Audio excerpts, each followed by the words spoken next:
Hello, hello, and welcome. Welcome to another edition of Atlas Information Live. I'm your host, Atlas Alex, and I hopefully one of the first things I'm going to ask for is a sound check from everyone because I played the intro and I didn't hear it on my end. So that's the first thing I'm going to ask for if you guys can hear me. And I suppose I will put it on the screen too. Is the audio okay? Let's see if we can get that in the chat and on screen. Is the audio okay? So hopefully I'll get some feedback about that. So we had quite the interesting weekend, beginning with, I suppose it was Friday, or was it Saturday? I can't even remember now. It's all a blur. But the internet has been on fire since the Trump Zelensky meeting in the Oval Office in the White House. And oh, thank you, Jennifer. Thanks for letting me know, and welcome. Nice to have you here.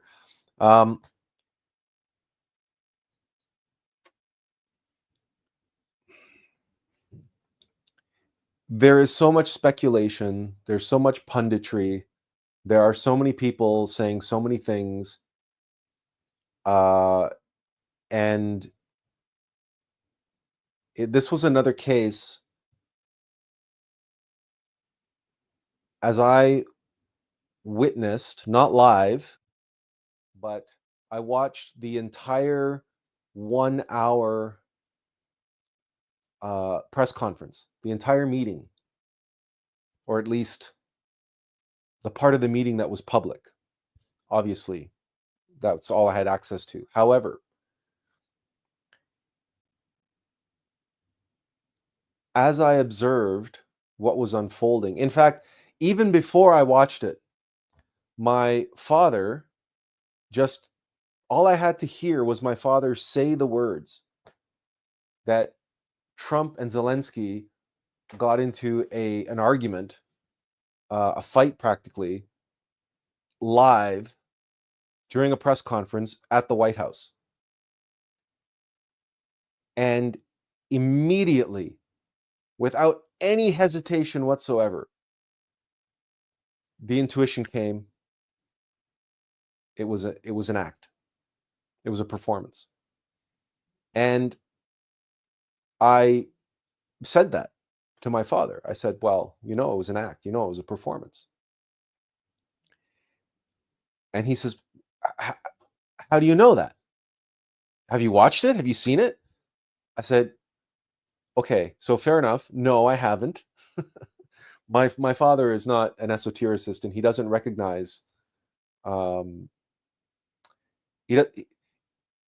He recognizes occasionally the truth coming from me, but he doesn't recognize its source. So, so I live in a family of muggles, of normies. So no one in my family understands or appreciates that aspect of myself, my higher self, and its connection to the beyond. So suffice it to say, I said, okay, well, Dad, let's watch it together. And we did. And as I was watching it, I was able to pay attention and very closely observe the unfolding of events. And I was bringing to the table more than just intuition here. I was bringing to the table the fact that I'm essentially a classically trained theater actor and director. What's more is my speciality back in the day when I was performing on a regular basis was improv. And one of the first aspects of theater that I ever studied in any capacity was the commedia dell'arte, which is one of the oldest forms of popular theater, let's say in the modern era. It had its origins during the latter Middle Ages, and it really began to blossom in the Renaissance. And it is the prototype, it is the prototypical foundations of what we understand today and what we have today as the sitcom. The commedia dell'arte is based on the foundation of archetypal characters. Archetypal characters and archetypal stories, story threads, plots, plot lines, sort of. If you have ever watched sitcoms in your life, you know that there are templates for stories that get played out, and you will see the same story getting played out on different sitcoms by different actors playing different characters. But very often, the archetypes of those characters are the same, are common across sitcoms. Not always, but they are picking and choosing from a roster of archetypal characters. You'll have the wise old sage, or you'll have the penny pinching, crotchety, dry old banker type archetype character. Or you'll have the lovers, and then you'll have Arlecchino, the joker, right? The trickster, and so on and so forth. Now, even more than the sitcom, this commedia dell'arte, I mentioned improv, because the commedia dell'arte was never scripted. What you had was in broad strokes, you would have these story arcs, the beginning, the middle, and an end, and you had these cues. You had to hit certain beats in certain scenes and in the story in general. But the characters playing the roles, the actors playing the characters, the roles, they had a great deal of freedom to play that story out and invent the connecting tissue between those hard-coded story beats. Now, this meant that audience members, a commedia dell'arte troupe, could spend multiple days in the same location, giving essentially the same performance over and over and over again to the same crowd, and it would be different every night. It would be different because, number one, they could switch up the story. They could say, okay, tonight he doesn't get the girl, or tonight we're going to do this twist and that twist, and it's not Il Dottore, it's Arlecchino doing this and that, right? They could just mix and match like Lego pieces, and they can say, okay, so who gets the girl? And it's not the lover, it's actually Arlecchino who's going to get the girl, and there's going to be a twist here and a twist there. But besides that, even if they didn't mix up the story, even if it was the exact same story, the exact same story beats, all of the dialogue was improvised. And back in those days, especially because we're talking about popular theater here, there were no or very few rules of etiquette when it came to audience participation. So the audience would be yelling out and yelling and screaming, and essentially there was very little in the way of the fourth wall, in other words. So the characters and the audience were constantly breaking that fourth wall, and that audience interaction has always been essential to the improv genre, and that's what makes it exciting and interesting. In the same way that some stand-up comedians have actually planted hecklers in the audience during their performances, because a heckler breaks things up, and it's a real dramatic moment in the middle of a comedy show when someone in the audience starts yelling expletives and starts trying to yell down the comedian. This brings a heightened sense of drama and everything to the evening, and all the stakes and all the energy, all the tension increases. But then the comedian, an expert comedian, will use that to his advantage, and then he'll break that tension. And then, as when that bubble bursts, the audience roars with laughter, because the breaking of the tension, as you know, when you use comedy to break tension, the built up tension expresses through the laughter, through the release of the tension. So, as I've mentioned many times in the past, I studied everything that I look at, everything that I approach is always on a foundational, fundamental level. I always seek to get to the bottom of things, to the heart of the matter. To me, the devil's in the details, right? So I don't give the devil his due. I don't waste my time on the surface. I don't waste my time with the nuances and the details of this, that, or the other thing. I've always approached everything on that elemental, archetypal, and in the case of the theater, energetic way, because the two things mesh together, right? When Shakespeare said all the world's a stage and we're players on it, there's two things in all of us, right? And we talk about them all the time.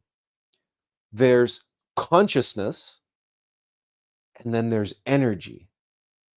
And these are two distinct elements of our metaphysical self. They are, in no uncertain terms, the masculine and the feminine, in very crude, in a very crude way to describe it that way. Because the energy is raw, and it's the consciousness and the archetypes that are relayed through that consciousness, right, apply to that energy and shapes and molds that energy, and that's what creates reality. So another way to describe the energy is the ether, or the stuff, right, of the universe. And then the archetypes, the mind, through consciousness applies to that. In the same way that letters and language mold and shape sound, and sound is energy, frequency and vibration. So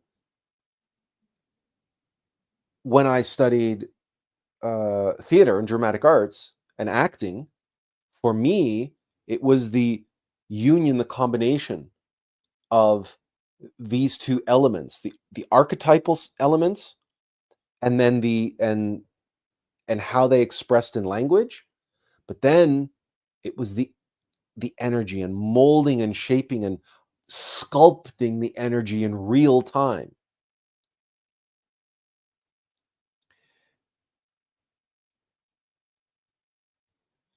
And the individual who coined the phrase "all the world's a stage," and he was a shareholder, a partner in the Globe Theatre in London.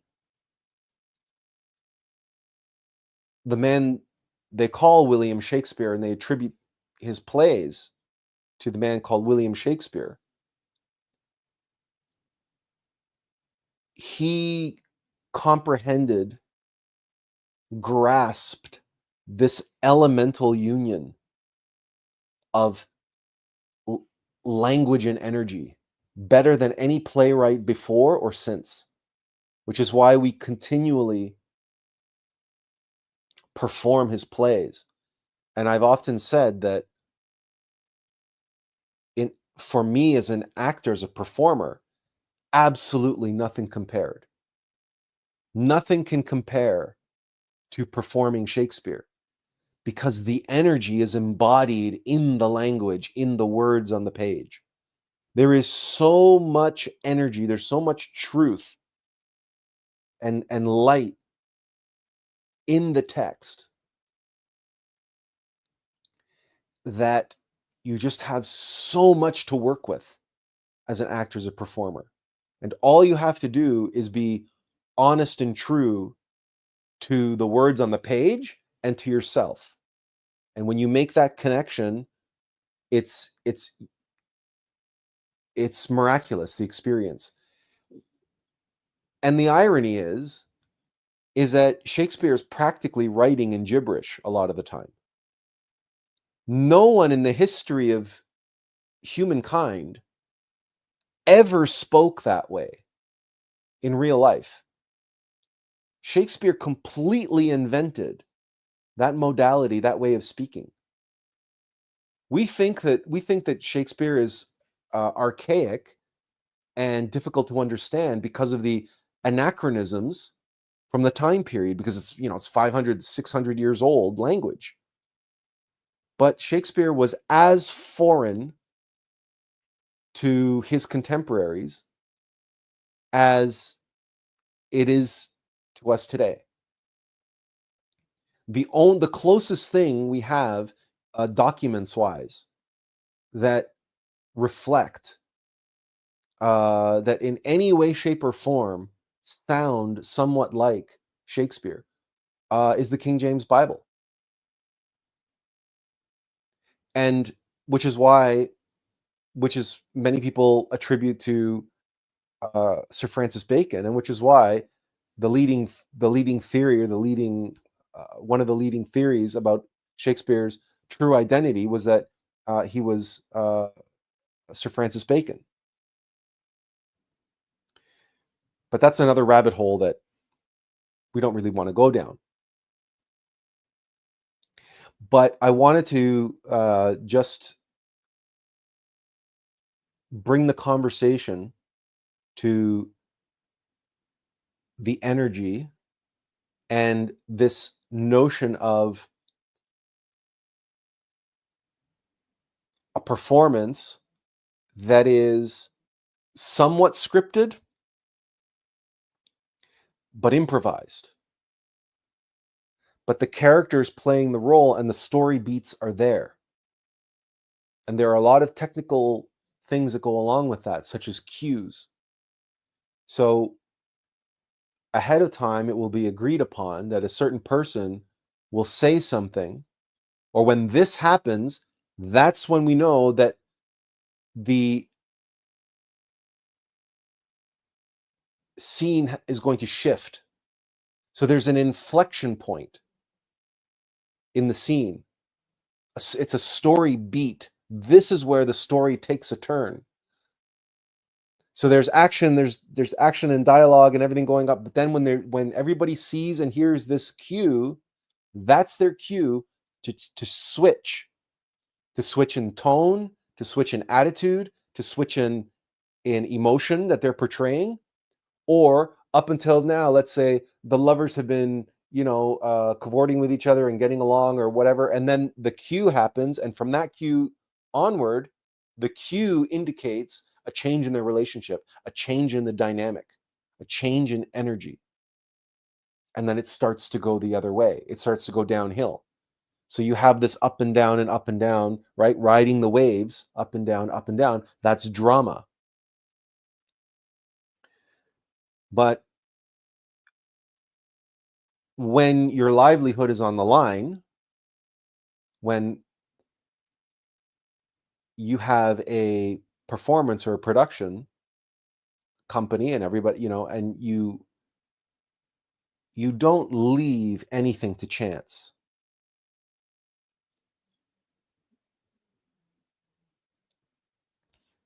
Very quickly, Tiffany says, here, good day, everyone. Quite the drama stage we experienced this past week. Yes, yes. And we're going to be getting to that in some detail. There are two, hear me, two modalities that are accepted and like on the level.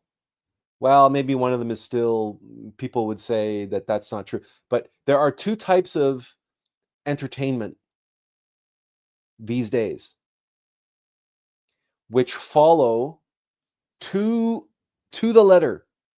They follow the commedia dell'arte formula of scripted story beats and clearly defined archetypal characters who play out those scripted story beats, and the course of events of the story unfolding shifts and changes according to certain cues that take place. Those two modalities are, and I'll share them in chronological order. The first one, which became wildly popular in the United States, is professional wrestling. Now, professional wrestling is not fake. It's not altogether fake. But the drama, the stories, the characters, and it's not drama, it's melodrama. It's high-end, hyperbolic, over-the-top melodrama. It has to be. Because whereas a regular drama only has to fill an auditorium, a theater, of a few hundred people, wrestling has to fill a hockey arena or a stadium, like at WrestleMania, a stadium of 80,000 or 100,000 or 120,000 people watching, fans. So it's like when you watch Gladiator and Commodus the Emperor promises the mob battles because that's what the mob wants to see, battles. Because just a one-on-one, mano a mano, guys hacking each other to bits, that's okay, that's fine. But it's the spectacle, it's the bigness of it. And so, just like in the Greek amphitheaters that seated 10,000, 15,000, 20,000 Greeks watching Oedipus pluck out his eyes, they had these large masks and they had these large spectacles, but they used the design of the amphitheater to be able to project their voice. So this mask stuff was only used to introduce the characters so that everybody could clearly see the archetype of who was who. And then the masks came off because from that point they didn't need them anymore, and the actors could project their voice even out of doors because of the design of the amphitheater and the way it was all designed, but mostly because they were mostly communicating everything with energy, just like Shakespeare in his plays. It's the energy that we're drawn to, just like the gladiatorial arena and just like professional wrestling. Because the professional wrestlers were not gifted necessarily when it came to their eloquence,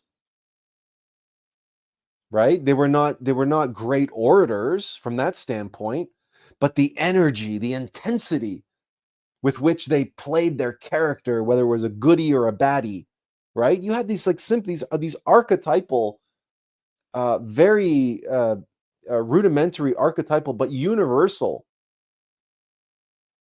characters, and the stories being played out. And the wrestling, the violence was real. These guys were really hitting each other. They're really jumping off the top rope. They're really, now they do them, and they're trained and practiced to do all these moves in a relatively safe way, right? They're not out to actually harm one another, but they are there to create the illusion of reality. And to that end, they have a tremendous amount of leeway within the choreography and the pre-planned set points, the beats, the cues that need to take place. And within that, like all stuntmen on a movie set, for example, they understand the risks that come with the job, and many of them suffered many injuries, countless injuries, hips and backs and knees and you name it, right? Because it's not, that part is not altogether an act. It's not altogether real in the strictest sense, because nobody is seeking to harm one another. They're each other's co-workers, just like actors on a stage who are pretending to fence. No one is actually out to stab anybody, but they have to make it look as real as possible within the within certain parameters of safety. There's a tolerance, right? And professional wrestlers have a tremendous amount of tolerance for physical pain. They have tremendous endurance, unbelievable athleticism. I mean, you take nothing away from these individuals as performers. They do something that 99.999% of Hollywood actors would never do, and 100% of stage actors would never do, would never dream of doing. Not least because they believe that it's entirely beneath them, but also because of insurance, because of the prima donna factor, because of the ego, and so on and so forth. But the point is, for many people in the United States and around the world, wrestling was real. They believed those characters. They believed Hulk Hogan. They believed that when Andre the Giant turned bad, that Hulk Hogan was now being betrayed by his best friend, and so on, and all this kind of stuff. They fell for the ruse. They fell for the story. I would like to share with you something, if you have seen it or not seen it. Now, hopefully, number one, hopefully the sound is going to work. And secondly, I hope that I'm not going to get dinged with a copyright. I hope that the clip is old enough that nobody's going to come after me for playing this, because I have to play the sound. You guys have to hear what's going on here. So let me press play. If you hear no sound on your end, please let me know that there's no sound. Are you here? Let me put it very simply, Vince. I'm taller than you. I'm better looking than you. I think I'm stronger than you. Wow. And I'm here to challenge. Thank you, Austin. Thank you so much for letting me know. Austin says that the sound works fine. Okay. Challenge you to a match in WrestleMania. What? Oh, I get it. It's the Battle of the Billionaire. That's right. Okay, so if you, just in case you missed it, that's Donald Trump. Okay, right? Clearly, that's Donald Trump, who just challenged Vince McMahon, the president of the World Wrestling Federation. It was WWE by this point, so World Wrestling Entertainment. He just challenged his very good friend, Vince McMahon, and president of the WWE, to a match at WrestleMania, which is the biggest wrestling event in the world annually. Hey, wait a minute. I know you have an ego, but I had no idea it was that big, all right? I mean, come on. You want to challenge me to a match at WrestleMania? Absolutely right. 100%. I will kick your ass. Go! The battle of the billionaires! Listen, This is the setup for the Battle of the Billionaires, which took place at the subsequent WrestleMania. So let's the Battle of the Billionaires, and you notice that the minute that Trump made the challenge, the announcer immediately said, "Oh, the Battle of the Billionaires is on!" Like, okay, so I think you know something that the rest of this audience does not know. In my last match in Hell in a Cell, I suffered a split pelvis and a broken coccyx, and my physician, it's true, my physician has suggested to me that I do not compete ever again inside the squared circle. So the answer is no. a broken coccyx? Oh. Wait a minute. I appreciate your proposal, but I think I have a counter proposal. Since I'm actually unable to physically compete, why don't I find a representative? Why don't I find a hand-picked competitor to represent me? You find someone to represent you. I'll be in my guy's corner. You'll be in his. What do you say? Put her there.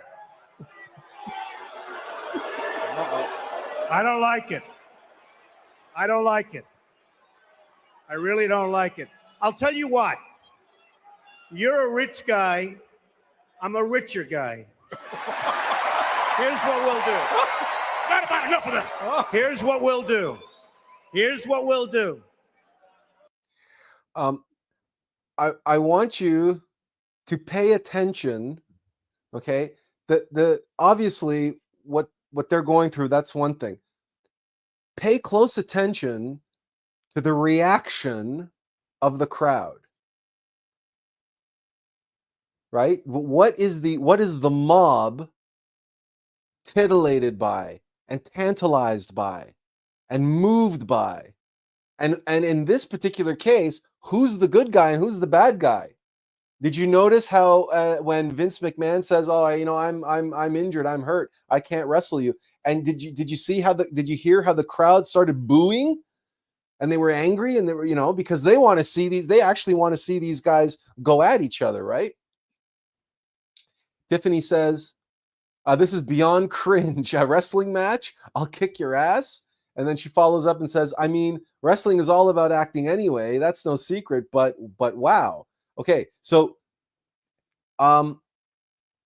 please bear with me. Okay, anybody tuning into the channel and for the first time halfway through this might be freaking out, saying, "Hey, wait a minute! I came here for esoteric knowledge. What the hell's going on here?" Believe me, there is method to my madness here. So I ask you to endure for, it's only like what it's we only have like less than 4 minutes left, and but we kind of have to, we don't have to, but maybe this is enough. You've already gotten the idea, but I kind of want to play this out. It's only 4 minutes left, and because it really sets the stage, right, in a very real way. And Austin says, "Nah, this all makes sense to me. all the world's a stage, etc. Yeah, exactly, right? So this is so I mean, I went through all that preamble talking about the commedia dell'arte and the theater and my own experience with improvisation, right? Because I'm sharing this with you because this is not this happened what, like, this is not even 16 by 9. This happened in the 90s, if I'm not mistaken, or maybe it was WrestleMania 23. So the date on this might have been in the 90s or maybe the early 2000s sometime that this took place.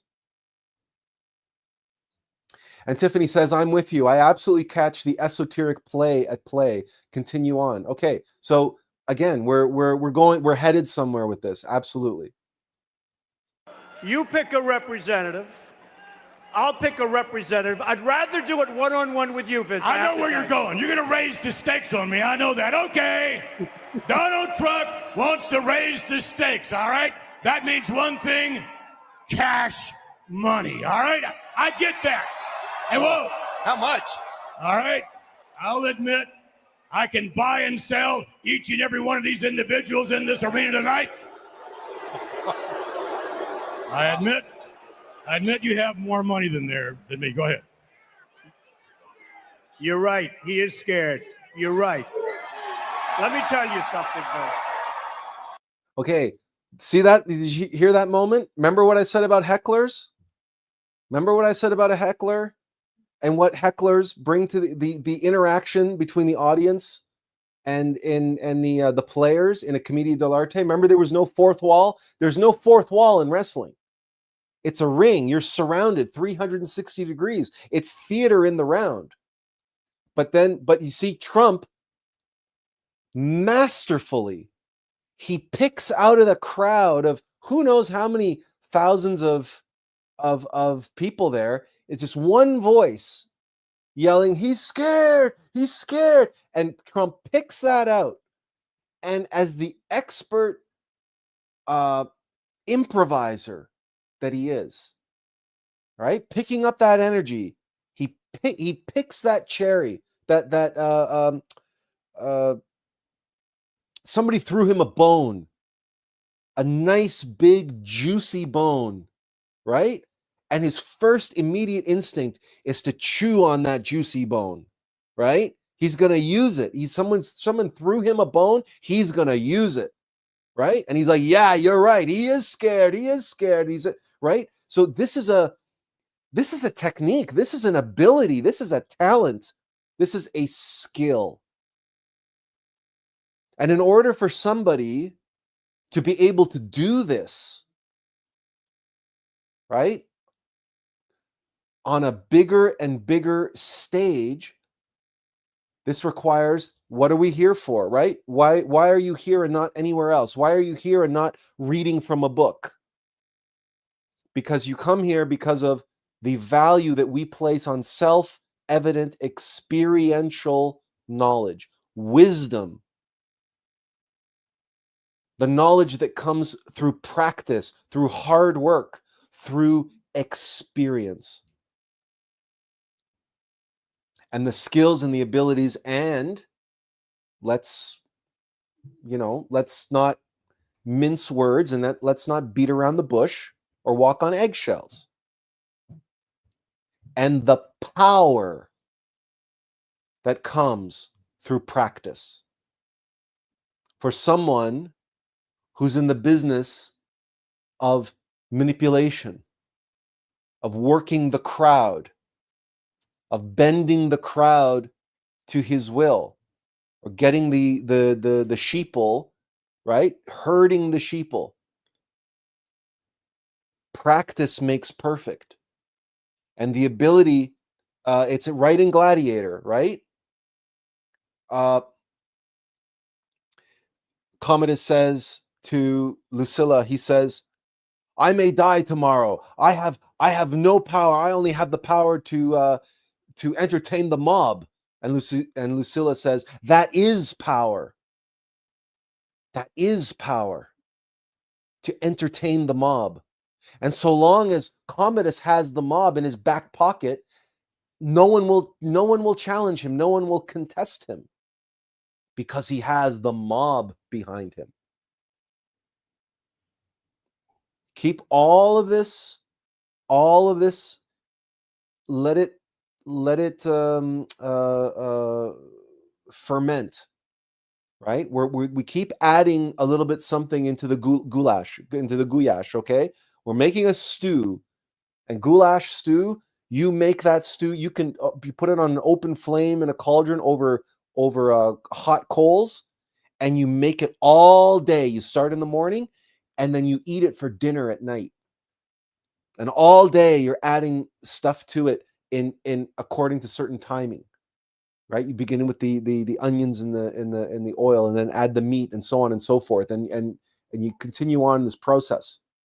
So that's what we're doing.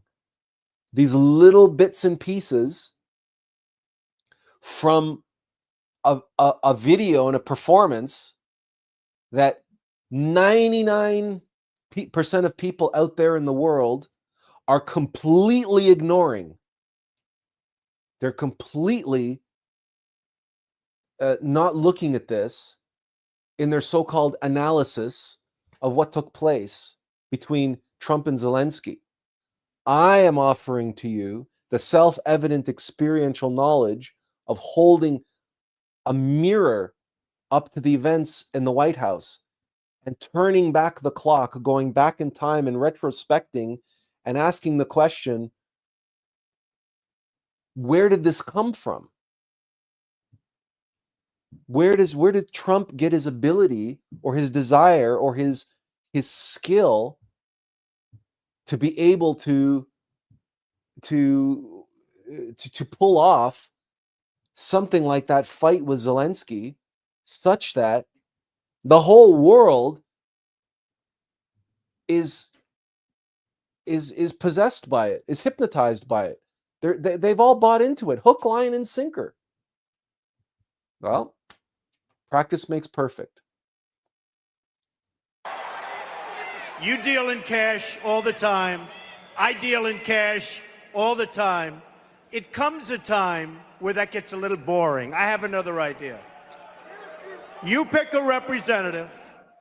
I'll pick a representative. If you lose, I get to shave your head. No! Shave his head! What? If I lose, you get to shave my head. Now. What? Now. It's not going to happen, though. I damn well better win. But let me just go somewhere. I've heard for a long time that that's not your hair. Whatever it is, he paid for it. You've heard for a long time that this isn't my hair. You see it? Look, check it. You've heard it. Today I had a story in a big newspaper saying I was the greatest, Vince. But you know what? They said I wore a hairpiece. I don't wear a hairpiece. Someday, maybe, but not now. So, Vince, our deal. You lose, you get your head shaved at WrestleMania. I lose, I get my head shaved at WrestleMania. Oh, my gosh. Is he kidding? What a stipulation, JR. The stakes couldn't get any higher. Right. How many of you people want to see a hair match between McMahon and Trump? Me, I do. Oh, yes. Well, the answer is no. And I'll tell you why. No, really. I'm not going to be embarrassed by this man again. He's got some. I'm going to pause right here. Forgive me that I keep doing this if you're getting caught up in the melodrama. Because it's hilarious, right? It's it's comedy gold. But you just noticed what Vince McMahon did right there? Trump made the offer, right? Made the deal, and he goes, oh, and he checked with the crowd. He made sure the crowd likes it, and he made sure the crowd wants to go with it. And then he says, no, right? So it's a dance. You dance with the crowd. You ask them what they want, but you don't give them what they want right away. You gotta tease them out. You gotta build up. It's foreplay, for lack of a better word. It's foreplay. This is all about manipulation of the most primal animal instincts and desires. These people come to that arena. They want to see, well, not necessarily blood, but they want to see violence. They want to see high drama. They want to see the baddies get their asses kicked, and they want to see the good guys come out on top. And they want to see it done in a spectacular way, and they want to see it with the larger than life hyperbole, right? It's the Colosseum. It's the Circus Maximus, but it's the Colosseum. But it's all just missing the bloodlust and the killing, right? But it's the next best thing that we have to the Colosseum. Well, now we have mixed martial arts, which is obviously, orders of magnitude more violent, and there is bloodletting. There is bloodletting in other wrestling around the world, like Japanese and South America and some other places. There is also bloodletting. Now, whether that's real blood or fake blood, I'll leave that for you to decide. But so there's degrees of this of the bloodlust. But I just wanted to pause there and point out that you don't give the audience what they want in the first act, or even in the second act, and even in the third act. There are beats, there's ups and downs, there's the rhythm, there's a rhythm to this. And it's not by accident that in stories, in novels, in theater, in film, what do we call it? That final inflection point, that final moment of intense excitement and intense drama. Of course, what do we call it? We call it the climax. So when I say it's foreplay, right? And when I say everybody in that audience is there for one reason and one reason alone, it's to experience the most intense, the most hyperbolic, the most energetic and explosive climax that they can. Give the people what they want, right? But just like a Casanova, right, romancing a woman, right? It's the same thing. A woman doesn't want it to be over in 30 seconds, right? This little pantomime has been going on for nearly 5 minutes, and we still have another 90 seconds to go. Something up his sleeve, I know damn well. No. Wow. I can't believe Mr. McMahon is backing away from this challenge.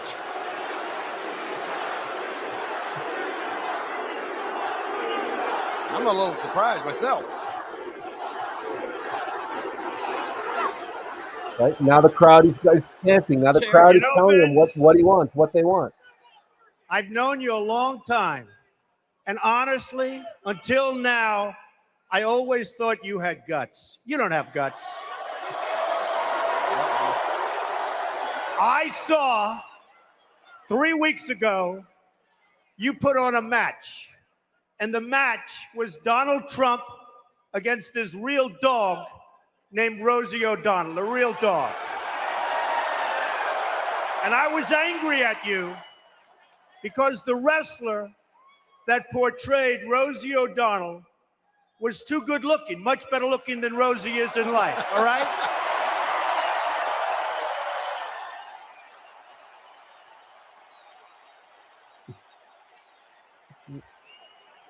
I still think you've got something up your sleeve, Mr. Trump, but you know what? The match is on!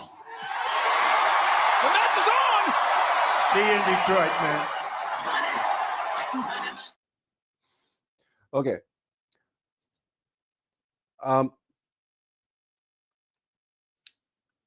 So I wanted to give you an opportunity to witness Donald Trump, decades ago, in what was clearly a performance with one of his best friends, by the way, whipping up the crowd and doing all the rest of it.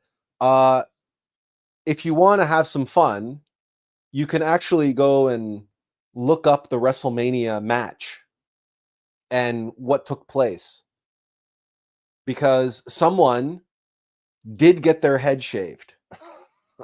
I'm not going to play that for you. That's not why you came here. That was not the important part, because obviously there was no wrestling that took place in the Oval Office. Okay, so that's now a different level. But the argument, the play acting of the argument and the setting up of this deal, right? Oh, we're going to make a deal. We're going to make a handshake. That pantomime, that story was playing out in the Oval Office. Now, before we get to that, before we get there, I mentioned to you that based on the Commedia dell'arte, there were two modern contemporary forms of entertainment that one-to-one took the formula from the Renaissance and from improv and sitcoms. And the first one was wrestling. The second was really, it was in the 90s and the 2000s that it became, I guess, immensely popular. And it was a relatively new genre, or people thought it was a new genre. It was actually a very old genre. And that was the reality TV show. Now, I'm not going to spend time on game shows and stuff like that from the 40s, 50s, 60s, and 70s, because, of course, they're all related to wrestling in that many of those were all scripted. Many of the contestants on there were actors. But it's basically the same formula as wrestling. It's just without the violence. Game shows and wrestling are in the same category. But reality TV was a new take on the game show. It was a more sophisticated, in many ways, it was more sophisticated, and it was more creative, and it was but even more blatantly deceptive, because everyone on those shows were all hired actors. Everything that takes place on any reality TV show you have ever watched is scripted. There is no reality on TV. If you had any idea how much it costs to produce a TV show, if you had any idea the pressures that are placed on the network and on the showrunners in terms of the content on those shows, because who pays for those shows?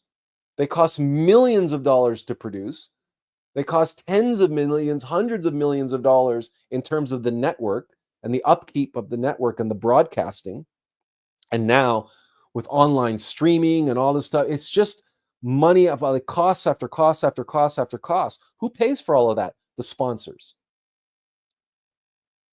Okay, because producers and whatnot mostly borrow the money for the show, but it's the sponsors who end up paying. And let's face it, whether it's GlaxoSmithKline or HSBC Bank or General Motors or whomever, or McDonald's, right? They do not want to have their brands associated with questionable content or with unknown outcomes. The strict quality control, the tightly controlled, tightly scripted and pre-planned certainty of television is an absolute. This is not up for debate. Anyone who wishes to question this or debate this, I'm sorry, you're coming from a place of complete ignorance. I'm coming from the industry. I have insider knowledge and insider industry of that industry, not just as talent, as a performer, but coming at it from the other direction as a director, producer, but more importantly, as a business person with an MBA, because, you know, coming at it from that perspective, from a business perspective. And in this world, right, the golden rule is he who has the gold makes the rules. That's the golden rule for materialist nature and empiricism. That's for the material world. That's the rule. He who makes the gold makes the rules. And they who have the gold, their rule is, I'm not going to put down my money unless I'm absolutely certain what I'm getting for my money. Right? Like any consumer, business to business transactions are no different. That's hard-earned capital that they are making an investment. They want a return on their investment. And if you, as a showrunner, cannot guarantee them the outcome that is going to maximize their return on investment, guess what? They're not going to invest with you. They're not going to put money down to finance your show, and you won't have a show. This is reality. Okay, this is the only reality on television today. Everything else is an illusion. Everything else is control. And it's hypnosis and it's manipulation, psychological manipulation. That means that Survivor, and I think it was it Survivor? No, it was Fear Factor. Anyway, Joe Rogan rose to prominence and rose to power because of his involvement. Number one, he was an MMA fighter, but then he also became a host for, I believe it was, no, it wasn't Survivor. I believe it was Fear Factor. He was the host of that reality TV show. And, you know, MMA is another beast. It's another animal, entirely. So let's not go down that road, because that's even closer to the gladiatorial arena. And at some point, you know, in MMA, you don't have all of this pre-show stuff and with the wrestlers, you know, making the melodrama and everything else and all that kind of stuff. So MMA really is more like the gladiatorial arena, and that's why all the fighters are kind of non-distinct. Like they're just cannon fodder. So nobody really cares who wins or loses. That makes no difference in MMA. They just want to see the brutalization, the brutal violence. That's why that is real fighting in MMA. It's not, you know, nobody's holding anything back, nobody's pulling punches. It's more like boxing in that sense. So, but coming back to reality TV, as you all know, or should know, Donald Trump had a reality TV series. It was called The Apprentice. And I don't know how many seasons it ran for. I never really watched it, to be honest with you. But I'm obviously familiar with his famous catchphrase, "You're fired," right? That was his thing. That was his shtick. And it was the idea was that he was, you know, he had a group of talented young people, entrepreneurs or business students or whatever the hell they were pretending to be. And the whole shtick was he would come up with little mini businesses or little ventures or little projects for them to do, and then they would have to go out and do them, and they were competing for, who couldn't pull their own weight, who was the dead weight in the group. And so at the end of the show, Donald Trump says, "I've reviewed your performance and blah, blah, blah, and this and that, and so, and you did this, and so, you did that, and I was proud of so, but this and this person, that person." And guess what? Then he would single out an individual, and he would say, "And that's why you, so, you're fired." That was the whole premise of the show. 100% scripted. You had your good guys, you had your bad guys, you had the people that everything that happened to them was designed to get sympathy and empathy from the audience. You got the most likable people are the ones who succeeded, and the most unlikable people, or the shifty people, or these people or that people, they were playing these characters, they were the ones who were fired. And Donald Trump bounced around between being a hero and a villain. Like you never really knew, right? Like he kept people guessing and so on. Like that was all part of the story. It was all part of the shtick, because you had to keep the people at home guessing, like anything can happen. Donald Trump is a wild card. He could have a bad day. Maybe he's having a bad hair day, and he's going to fire our favorite person or something, right? This is all part of that reality TV genre, right? Just like professional wrestling, it is, and just like the commedia dell'arte, and even, this is something that was revealed in Gladiator when they do the big battle, and Commodus asks the director of the Colosseum. He says, "My history is a little hazy, Cassius, but shouldn't the barbarians lose the Battle of Carthage?"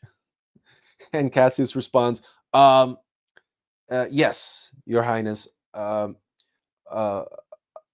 Apologies, Your Highness." And he says, no. I rather like surprises, right? So it just goes to show you that in that genre of whether it's wrestling or reality TV, you want to build in these shocking things and these surprises, because it re-energizes the crowd. You can't, like, there's a mantra in Hollywood: you can't keep selling the same old thing to the same old crowd forever. You have to mix it up. You have to do the shocking thing. You have to do the unexpected thing. And everything that I'm sharing with you is all theater 101.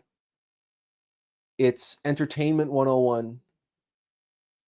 Everybody in the industry who's an insider, who has spent any time at all actually analyzing, paying attention, and learning or becoming knowledgeable to the way that industry works,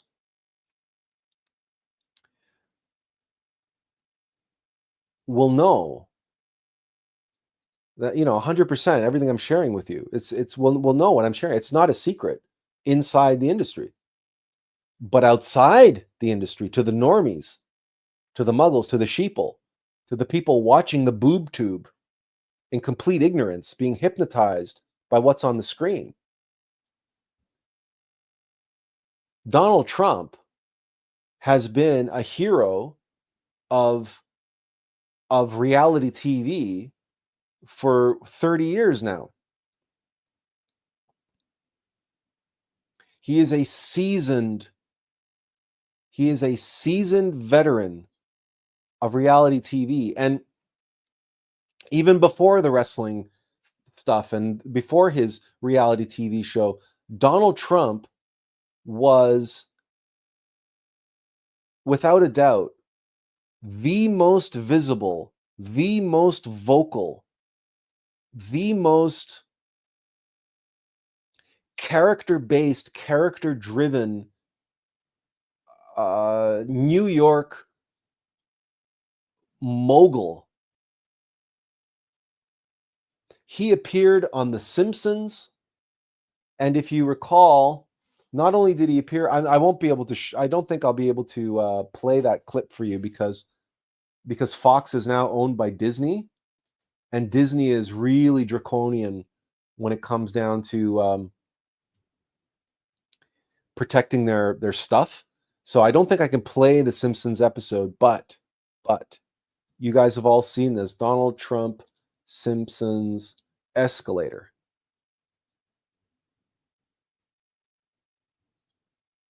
I will. He arrives on his own chopper. Okay, wait a minute.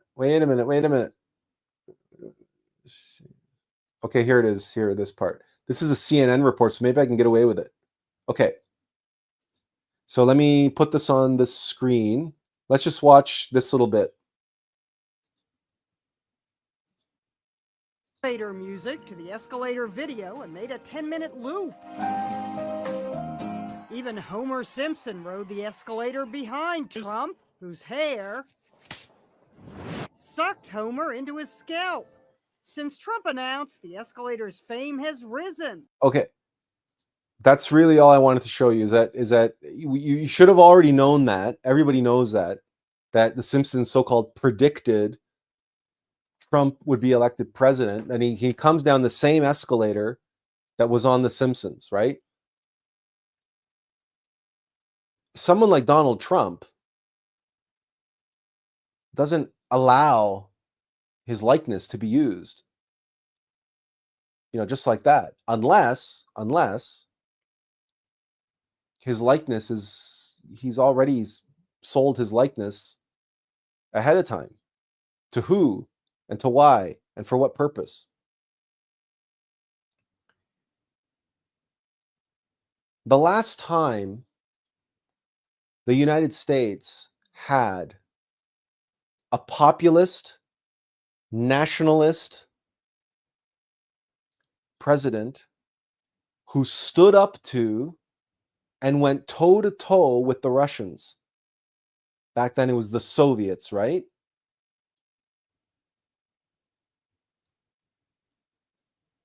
The last time was Ronald Reagan. There has been no American president since Ronald Reagan, not Bush Sr., not Bush Jr. Right? Ronald Reagan, there's that absolutely iconic moment from the 1980s.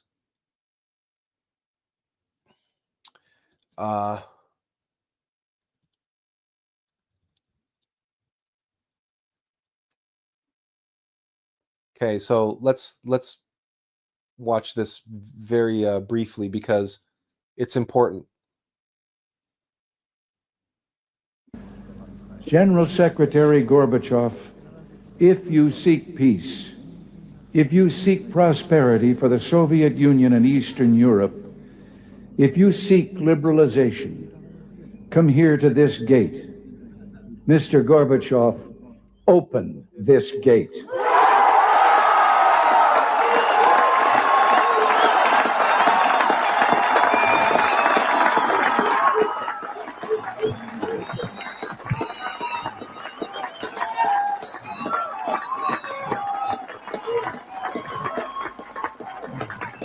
Mr. Gorbachev. Mr. Gorbachev, tear down this wall.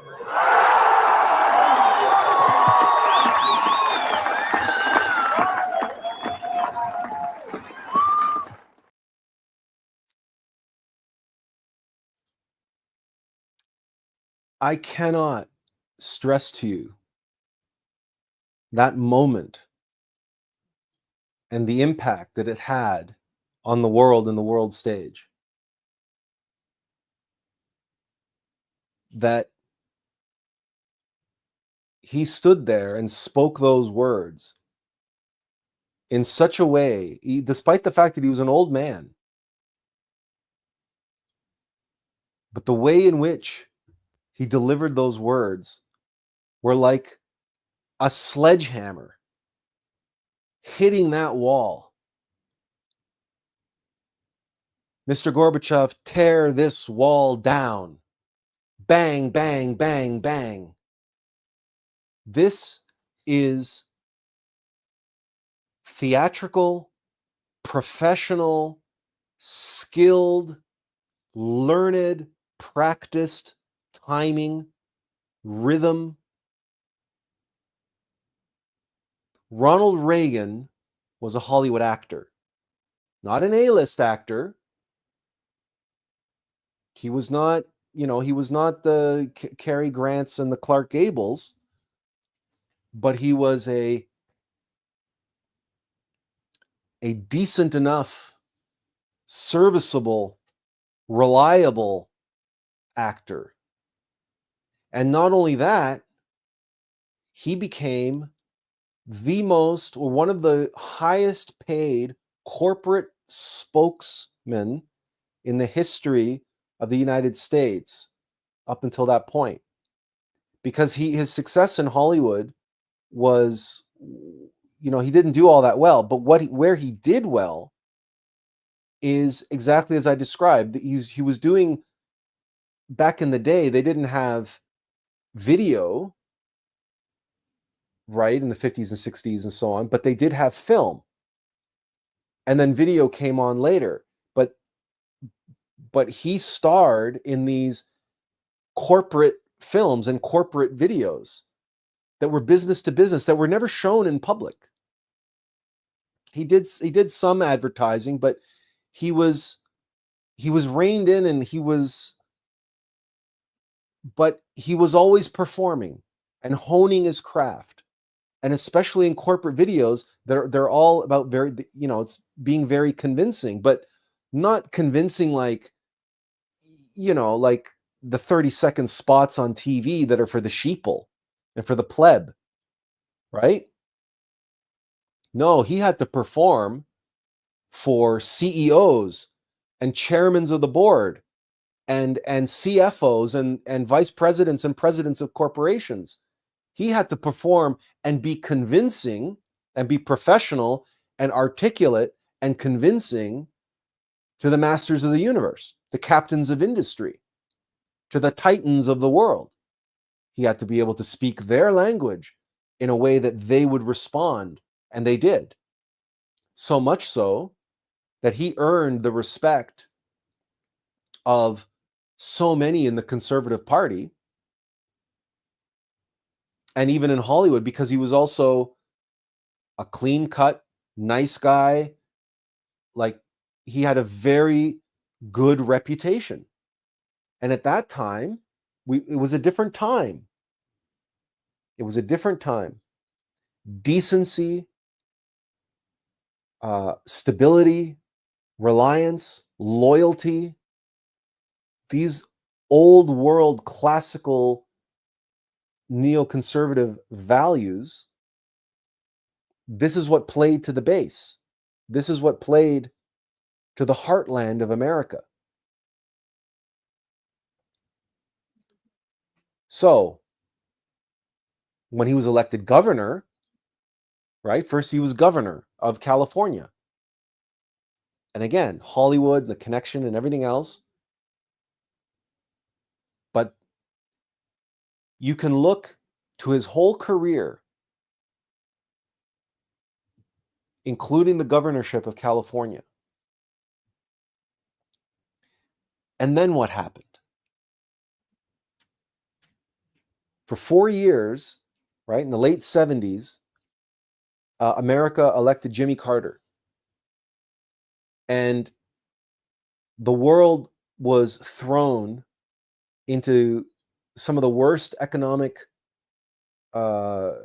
situation, because you had the crisis in the Suez Canal, you had the oil crisis, and there was economic recession, and there were all sorts, and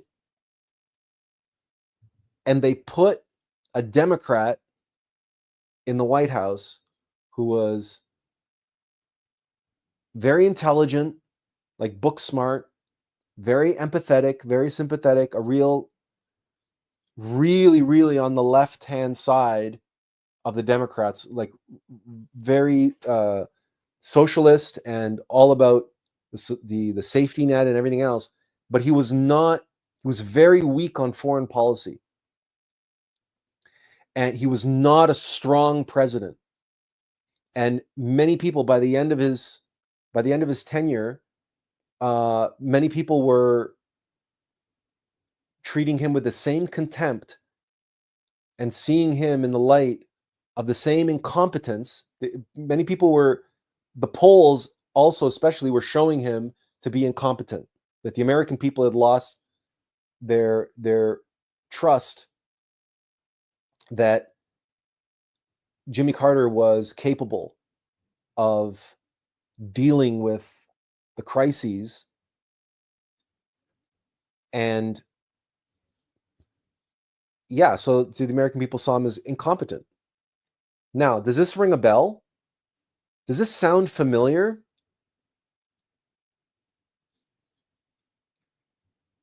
Who did they run against Trump in the last election, and who did she replace?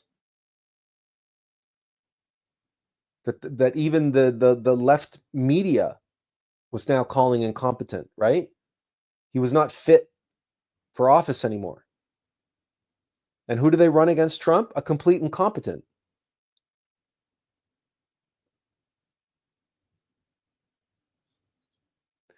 Last week, when I talked about the universe, and I talked about the meaning of that word, universe, and how often have you heard me say the living, breathing word of God is written all around us and within us?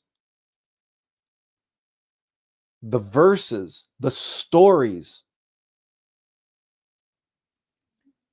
And just like AI, ChatGPT, if you ask it to write a story, it's going to do what? It's going to go back and find all the templates of certain stories and slap them together according to what you ask for. Because it's an entirely mechanical process, because ChatGPT cannot be truly creative. And neither can the mechanical mind. And neither can egos. Neither can the Black Lodge. Their creativity is bound within the limits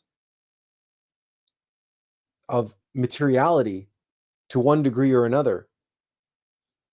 And you've heard this expression, this is an episode, or this is a strategy, or this is a page taken right out of the old playbook. If it ain't broke, don't fix it. Why reinvent the wheel? These are very practical statements of fact. These are just not cliches, are not cliches because they're arbitrary and meaningless. These are like commandments out of the Black Lodge's playbook, out of the materialist, the minds, the rational minds playbook, out of their Bible. Why reinvent the wheel? If it ain't broke, don't fix it. If it worked before, it'll work again. It'll work like a charm. But what's changed? Reagan, to appeal to the base, the heartland of the United States, because let's face it, there's a reason why they call it the heartland of the United States. Because New York and LA and all the elitist intellectual elite that live on the coasts, that's not America. That's not America. That isn't who send. They don't send their sons and daughters overseas to die, mostly their sons, but they don't send their children overseas to die, to fight and die for America and American values and the American future. No, no, no, no, no, no. No, no, it's the heartland. It's the silent majority in the middle, spread out across that great country, who have the values of courage and honor and dignity and family and community that have been geared and molded a certain way to be directed towards a flag and a nation. They're the ones who send their sons and daughters overseas to fight and die for liberty, for freedom, for democracy, for, you know, whatever the elite on the coasts decide is the reason why we had got to go to war now. But rest assured that the elites and their children, they either get placed in places like Hawaii, right, or, you know, the Philippines, or they get put in the USO, or, you know, they end up in an army base somewhere, or pushing papers in some obscure defense department, or they get off for medical reasons or these reasons or those reasons, right? But they're certainly not lining up and signing up. So to that base, the God-fearing, Jesus-loving, Bible Belt and everybody else in between of the heartland of the United States, to that base in the 80s, there was still tremendous dignity and integrity and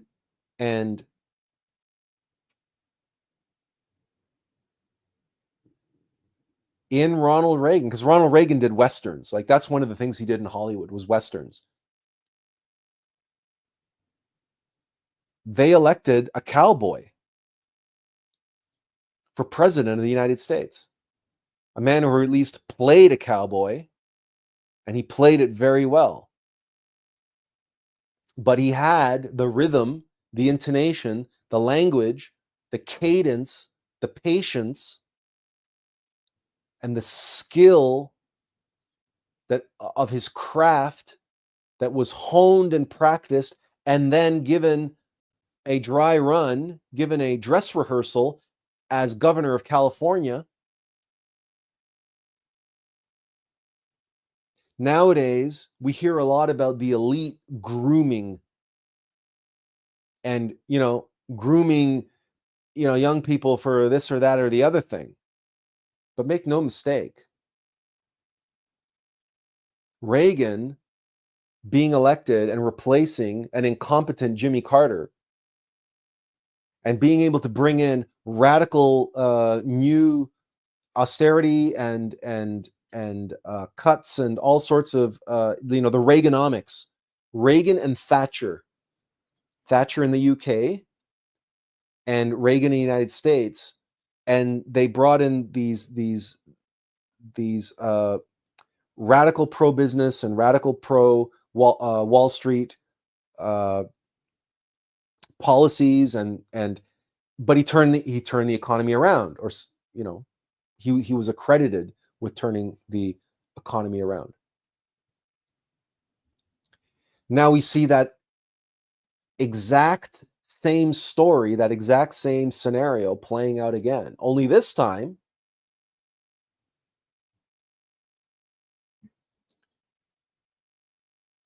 the character, the player,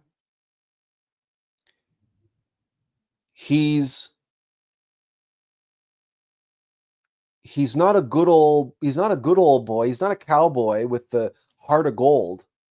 He's not the clean-cut, well-spoken, practice-trained, professional business-to-business pitchman that Reagan was.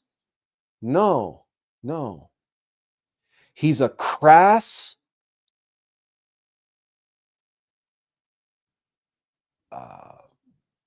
just, what's the word? blunt. He's a reality TV mogul who honed his skills on everything from Lifestyles and the Rich and Famous and all the interviews and everything he did. He's a celebrity billionaire. And it's a persona. It's an act. And why? Because the way that he talks and the way that he speaks to the lowest common denominator in the most basic way that turns off and disgusts everybody on the coast, all the elite in New York and in California, and all the liberal elite and all the academics and everything else are completely disgusted by him. But it's an act because he's playing to his base. The base is the heartland of America. The ones who went to world wrestling events. The ones who are sick and tired of all the BS political rhetoric, blah, blah, blah, blah, blah, this, that, and the other thing, using big words, going over their head, because, you know, the educational system went to hell in the United States, and the literacy rates are an all-time low, and the heartland of those people, their hearts are in the right place, but as they get more fed up and as they get more losing patience, and they're holding on to their traditional values, and they're feeling like their traditional values are under attack, and they have been for the past 20 years with all the wokeness and the liberal elites coming in and attacking them for their faith, for their family, for their gender, for God's sakes, and trying to manipulate and groom their children in schools, and right. So all this antagonism. And then along comes Trump, who they know, who they've seen standing up to bullies in the middle of the ring, and who they've seen standing up for, right, against the bad guy. And yeah, he himself, it doesn't matter that he's got a reputation for being a slimy no-nonsense or right. No, I'm a deal maker. I'm a deal maker. I'm ruthless. I'm heartless. I'm ruthless. That's how I make deals. That's how I get things done. And that is what I'm going to do for America. What Reagan did in that one speech, Mr. Gorbachev, tear down this wall, or tear this wall down. Trump has got to be that, but big enough to fill a world stage that is doubled, or if not tripled, in population since the time of Reagan. Trump has to be able to do that every single day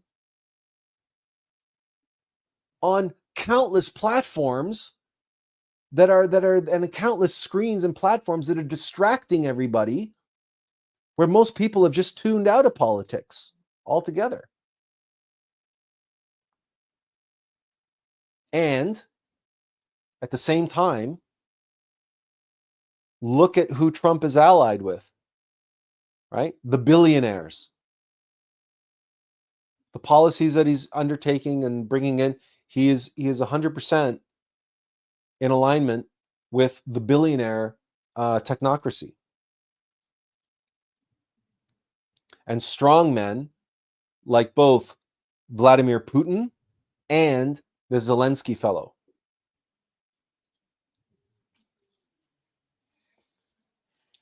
And we haven't even gotten into the nuts and bolts of that meeting in the White House yet. I haven't even begun to unveil what was taking place in that meeting.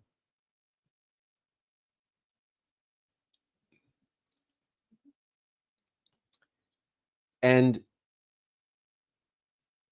I'm going to go out on a limb here and say that whatever you've heard and whatever you've seen people speculating about and yapping about and talking about in and around Zelensky and Trump, you will have heard some people talking about political theater. Yes, you will have heard that. You will have heard people talking about that must have been staged. Yeah, because intuitively, people are responding to their intuition. But I'm going to go out on a limb here and say that no one, you have not heard anyone make the connection and map out for you how this is Reagan 2.0. Only it's 45 years later, it's nearly half a century later, everything has been dialed up to 11. Everything has to be more intense. Everything has to be more shocking. Everything has to be more hyperbolic. Why? Because of the noise. Because of what, and so you need a Trump.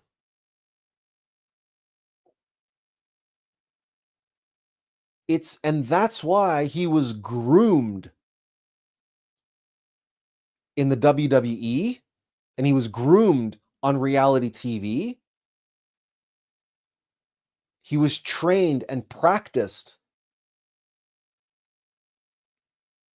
And Benjamin here says, predictive programming, but it did happen. No, it's not predictive programming.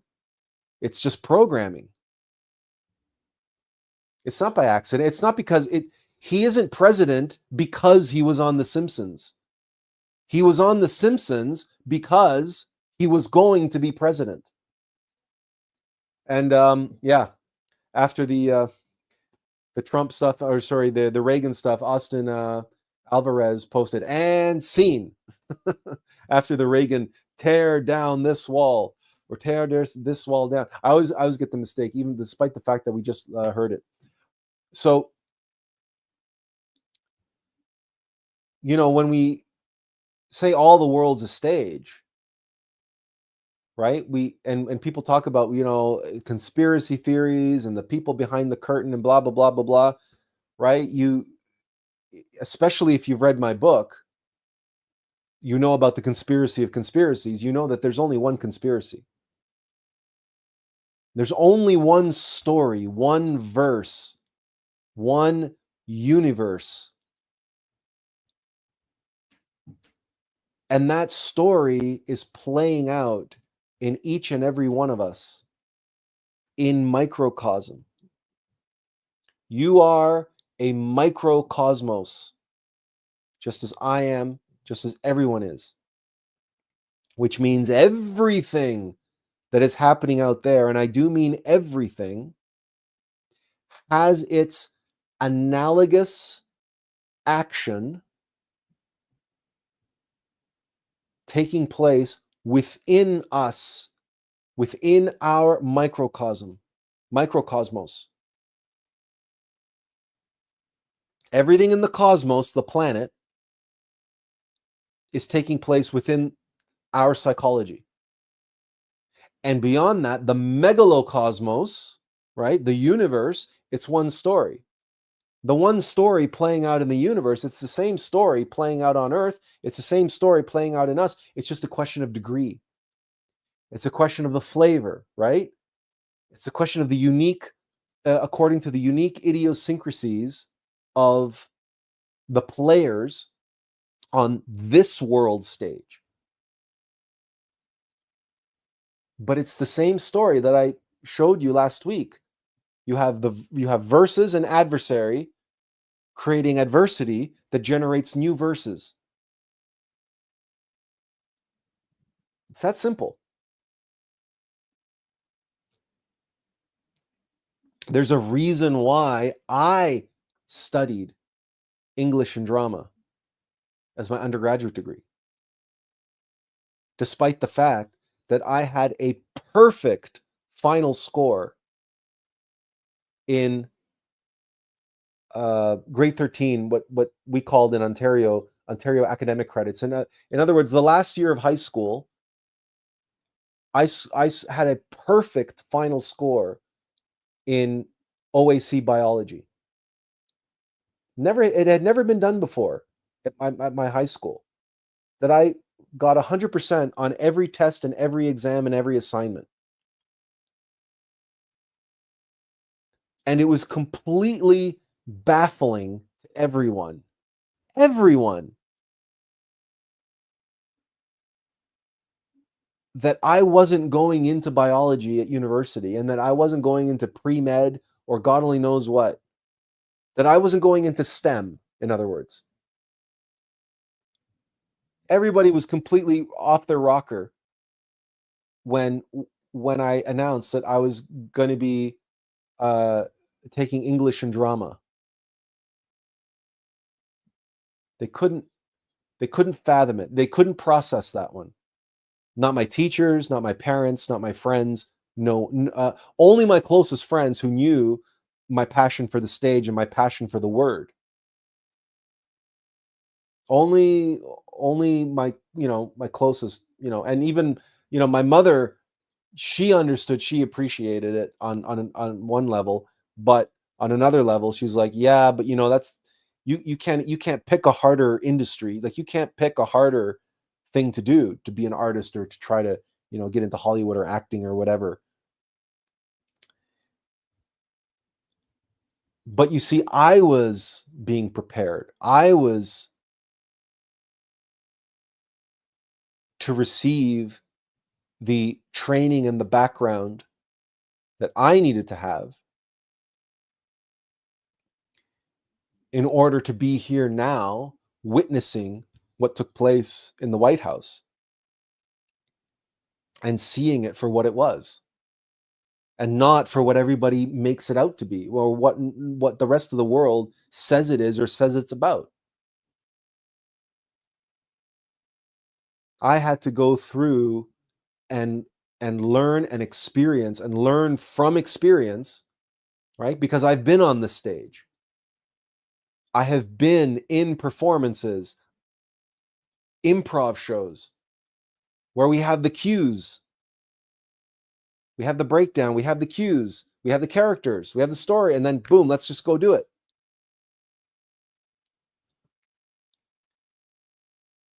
What is left to chance?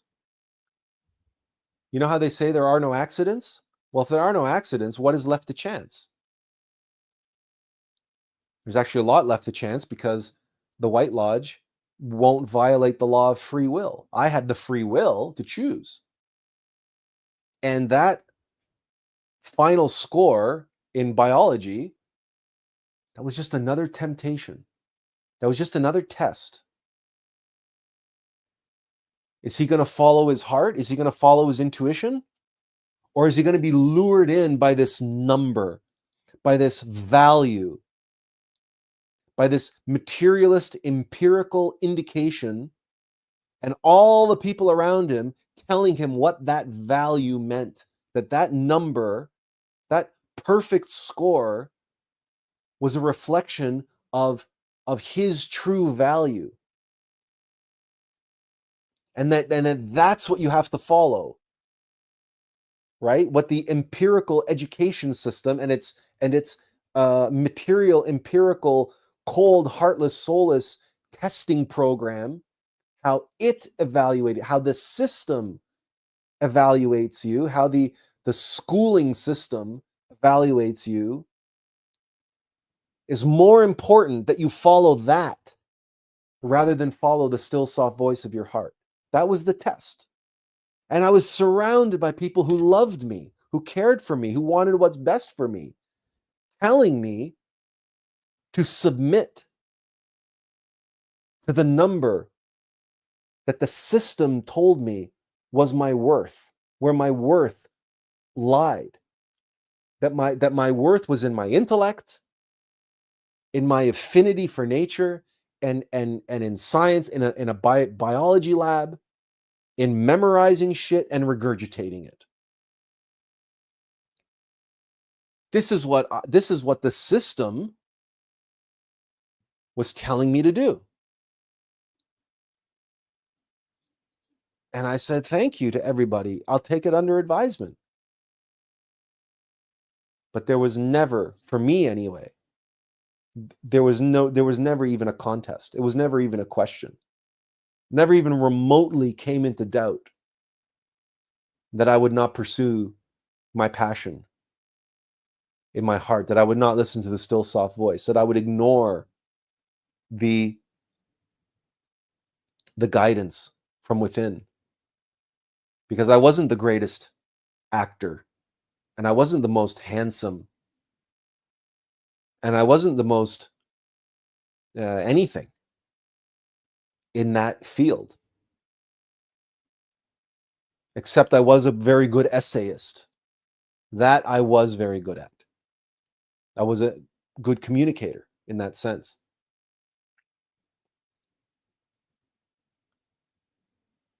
And you know what they say, it takes one to know one.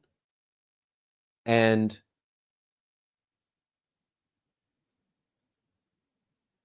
before we call it a day, I don't feel that I need to play the clip of the White House meeting because it's an hour long. I don't need to do with that what I did with the WWE clip, because the WWE clip was in like a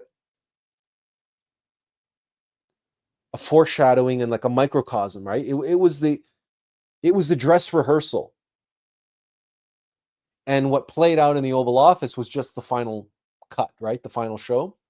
But before we leave today, I will give you some key tells. I will share with you the cues, in other words, and some key moments and some key information. Because there's more going on now, because we can get to a whole different level next.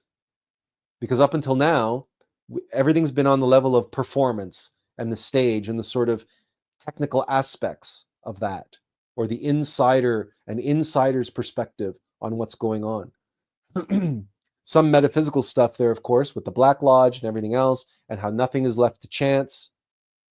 And if the White Lodge didn't leave anything to chance with me and my progression, stretching all the way back, not only to high school, but even prior to that. And I write about not everything, because it's not a complete biography, but I write a lot in the first part of my book, right? Because it is an autobiographical story, part one of my book. And I share a great deal, but not everything, because that's not the purpose of the book, was not to provide an autobiography. I just shared what I was told to share in preparation for the rest of that book. However, if the White Lodge was taking that kind of effort with me and my Divine Mother and everyone to prepare me, even back when I was, 15, 16, 17, 18 years old,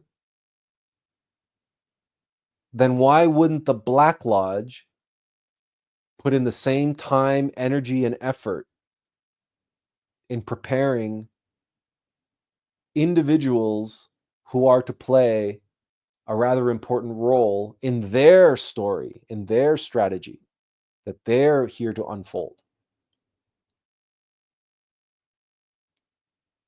And so this is the real big picture. Anyone who talks about anything that's happening politically now or economically, and anyone who's talking about Trump, who doesn't take into effect that bigger picture, they are operating from a purely surface level, from a purely physical, empirical, rational, intellectual level. They are not penetrating into the metaphysical, into the universe, into the one story that is playing out. The story of the world and the key players on the world stage and the characters that they are playing and the archetypes that they are embodying and the reason why they're embodying those archetypes.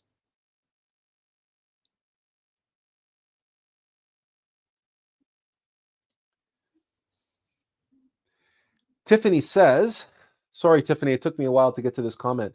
Tiffany says,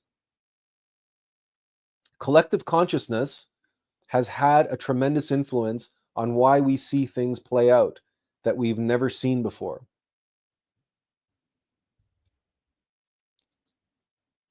Yep, absolutely. Collective consciousness and collective unconsciousness.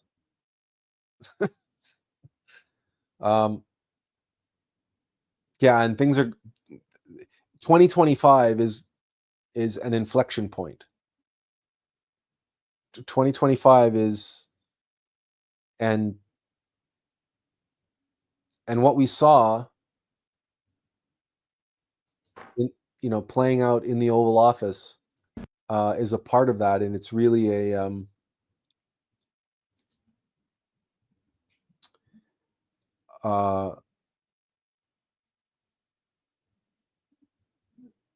foreshadowing of other things that are going to be taking place. Now, again, I'm not going to play through this. I'm just trying to find a frame that I can leave it on here that we can talk. And YouTube likes to pick its own thumbnail, so this way at least people know. I don't want to have it on the actual fighting part, but I got people fighting behind me. That's good enough. People will understand.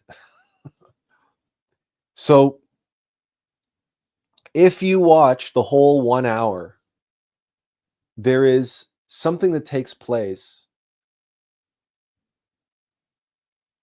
that's very peculiar. And it's about the midway mark, maybe a little bit past halfway. It's maybe closer to the end. I've only watched it once, so I can't give you timestamps or anything like that. But it is during the question and answer part, right? So it's the scrum. They call it the scrum, the media scrum.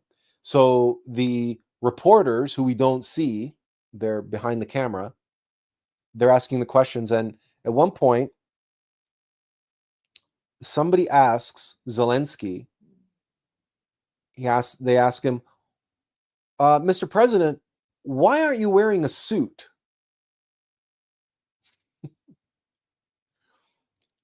And he elaborates on his question. Like, don't you think that's disrespectful that you come to the Oval Office and you're not wearing a suit? Now, they've been asking questions about war, about Vladimir Putin, about the Russians, about military aid, about liquid natural gas, about pipelines, about securing borders, about security guarantees. Zelensky had been showing pictures of the devastation in his country and the terrible conditions that people are suffering in Russian prisons. And then the questions have been about, and then the raw earths, the metals, uranium, lithium, and titanium that Ukraine has significant deposits of these minerals in their country.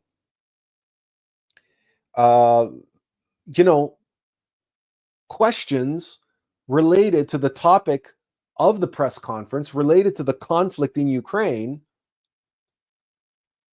And then, out of the blue, out of left field, comes a reporter from a right-wing paper. In other words, most of the reporters in there were, conservative media groups. But this one reporter asks out of left field a question about Zelensky's wardrobe. And more importantly, about, don't you think it's disrespectful? This was the cue. If you watch this interview, that is the point. The scene was going one direction. Everything was looking good. They're agreeing. Everybody's talking. Everybody's on the same page. And then, bingo, the wardrobe question, the wardrobe malfunction. If you guys remember that Super Bowl, that Janet Jackson wardrobe malfunction. Okay, so it's the Zelensky wardrobe question. What the hell does that have to do with anything? But what it does is immediately plants the seed. It immediately calls into question Zelensky's respect. Does Zelensky really have respect for Trump? Does he really have respect for America? Is he here really because he wants a partnership? You know, is he being honest? Is he being forthright? Or is he here because he's desperate and he has no other choice? He has nobody else to turn to because Europe aren't pulling their weight. Yeah, they've offered a lot of support, but they don't have, Europe collectively can't even begin to hold back Russia and Putin's army. So Zelensky is desperate. Now, Zelensky had the full support of the Biden administration, or so they say, right? Hundreds of millions of dollars. So, but what Zelensky is talking about, what he wants here is air support. He wants the air support to be able to, he wants a superior air power to be able to monitor and defend his border. That's the story that eventually gets teased out. But it's this point when the question comes out of left field about his suit, about what he's wearing. Now, how do we know that that's a cue and that's a plant? That was the issue. Because Zelensky doesn't answer it with the truth. He deflects it. He deflects the question. He sidesteps the question. And says, well, of course, obviously, when we go to dinner or whatever, I will wear a costume. And he uses that word specifically. I will wear a costume. He doesn't say I will wear a suit. He makes a few comments, like quippy comments, like maybe I'll wear something like what you're wearing, or maybe I'll wear something that's better than what you're wearing. Like, you can watch it for yourself. The exchange is very strange. But what's even more strange is that there's a reason why Zelensky dresses that way. He's all in black. He's all in black. And if you notice, this emblem that he wears on his shirt, and he's all in black, he dresses like this in honor and in solidarity of the fallen troops of Ukraine. Now, I don't know about you, but if I'm legitimately in the White House and I'm legitimately conducting a press conference with the President of the United States, and I've just spent half an hour partaking in a conversation about the existential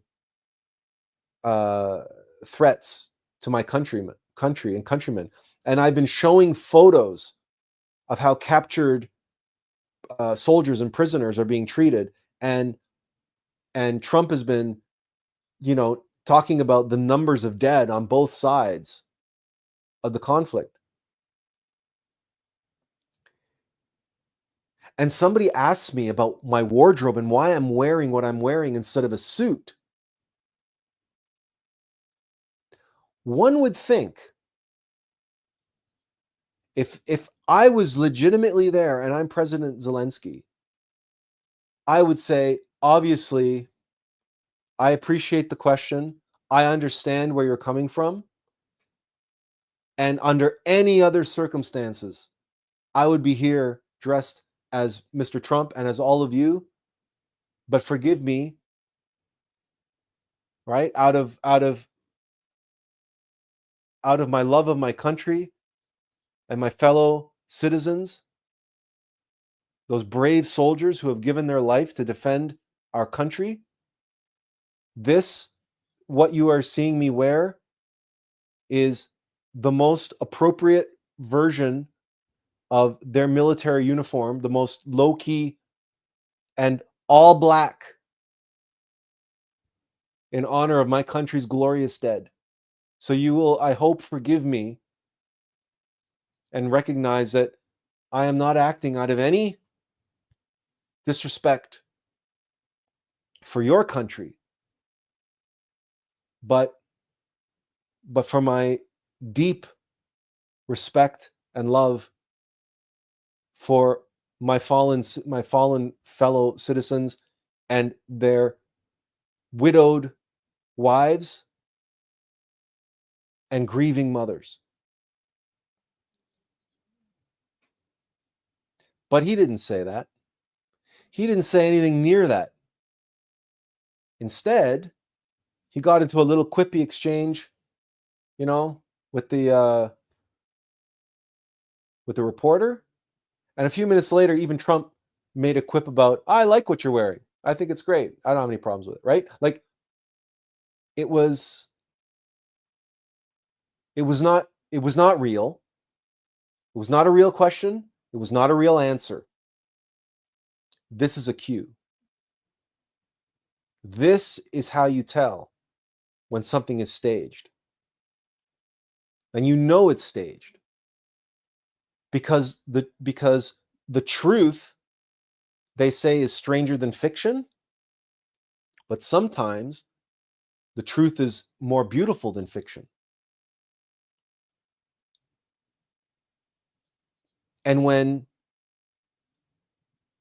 and then when Trump is talking about the rare earths, they're not rare. He uses the word raw earth. I thought at first that he was just getting confused, or he's playing the dunce, because that's the role that Trump plays, right? And that he was just confusing the word rare with raw, or he was doing it on purpose. But no, there are no rare earths in Ukraine. Very small. Like, there's no cobalt and the other manganese and the other really rare earth stuff.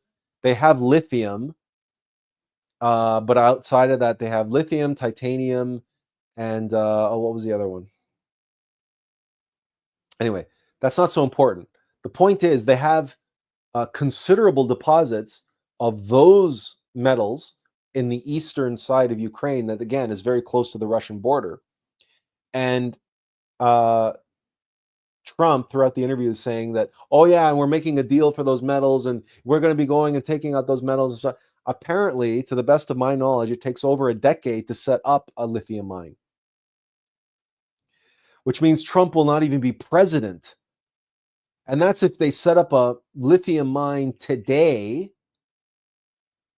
to begin extracting some of those materials that Trump says was in the deal to be the exchange for the support for Ukraine. That it would take a decade to even begin extracting that. So again, but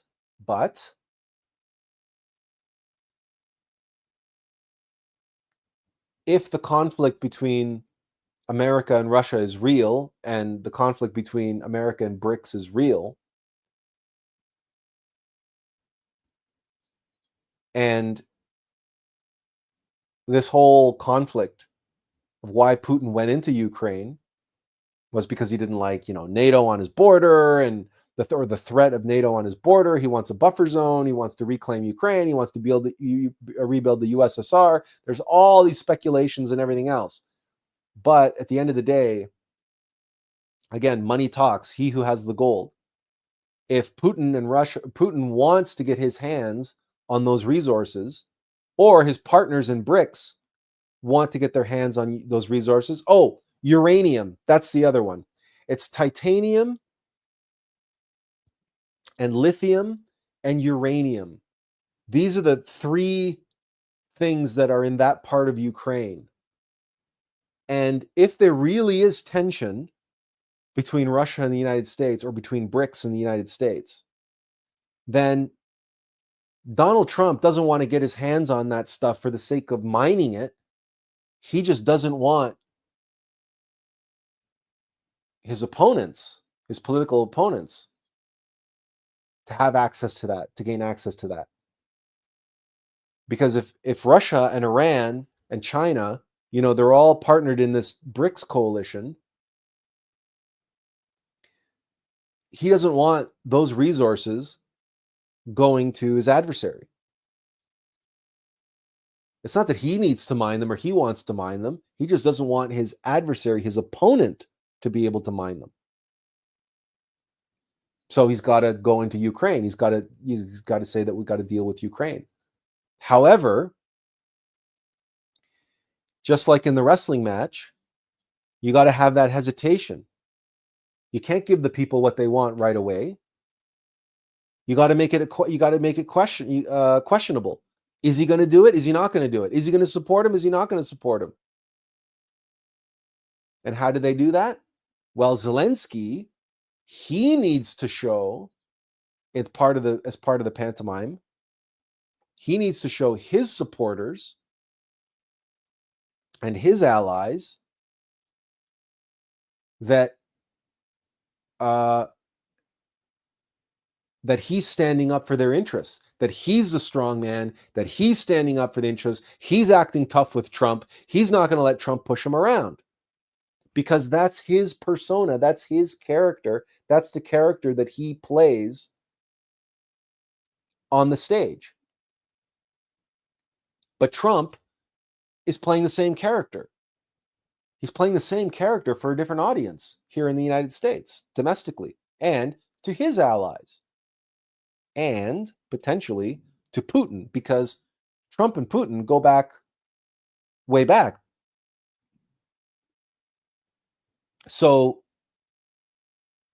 by, having this thing degenerate the way it did after the whole "why aren't you wearing the suit" bit, and the whole thing starts to slowly go down and down and down and down and down, and then when JD Vance jumps in, then it goes. But JD Vance is the attack dog. He's the one that's allowed to do the attack, and then Trump can come off more stately, but Trump follows up, right? But the whole thing starts with that suit comment. That's the cue that now things have to go this way. And Zelensky's playing right along, because Zelensky's rhetoric starts to shift, starts to change. And the whole question of, don't you think it's disrespectful you're not wearing a suit in the White House? The question itself plants the seed, right? It's like the audience member shouting at Trump, he's scared. This reporter, but it was a plant, just like the stand-up comedian who plants the heckler. This reporter was the heckler who says, you're disrespectful. You're disrespectful. And the rest of the team, they go with it. They run with it, right? Because that's the story. But that's the cue, right? It's the heckler that cues the shift.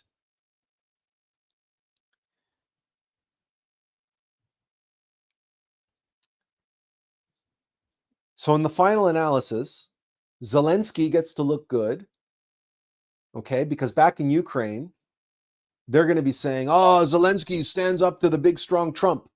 Zelensky won't let himself be pushed around by Trump, and Zelensky won't give in to Trump without guarantees, and blah, blah, blah, and this and that, right? I don't know if any of you speak Ukrainian, but I'm willing to bet money that that's what's going on Ukrainian television. And on American television, it's, oh, he was so disrespectful, and he was this, and he was that, and Trump is standing up, and Trump won't be pushed around, and Trump won't be dictated to, and Trump's gonna, and because Zelensky was like wanting to dictate terms and tell America what to do, and under Trump, America's not going to be listening. Trump is not going to let anybody tell America what to do. That was the message. That was the narrative. That was the political theater. Sure, it's a mess. Sure, it's this. Sure, it's that. Sure, it's that. But this is Trump. This is his persona. This is what he does. And he's been doing it since the 90s or 2000s or whenever he was on World Wrestling Federation. And then in the 2010s and whatever, when he was on The Apprentice. This is what he does. And I'm telling you, to the heartland of America, this was just like him telling Vince McMahon, I'm going to kick your ass. This was exactly the same thing. And the heartland of America, eating it up. The people on the coast, the elites, they're freaking out. The podcasters and the on YouTube and everything else, they're the loudest voices, but they're the elite, right? And the media and everything else. No. Go and listen to some Christian podcasts. Go and listen to some right-wing media or some Christian podcasts in the next coming week. And if somebody does a poll, Trump's approval rating is going to be skyrocketing in that heartland of America, that middle America. Do you guys remember Rocket Man? Trump's rhetoric towards a North Korean president, Kim Jong-un? Remember he called him Rocket Man?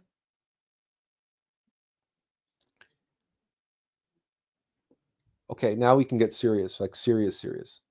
Because we covered all the theater, we've covered like the strategic things, and like, because there are real stakes here. There are real stakes here.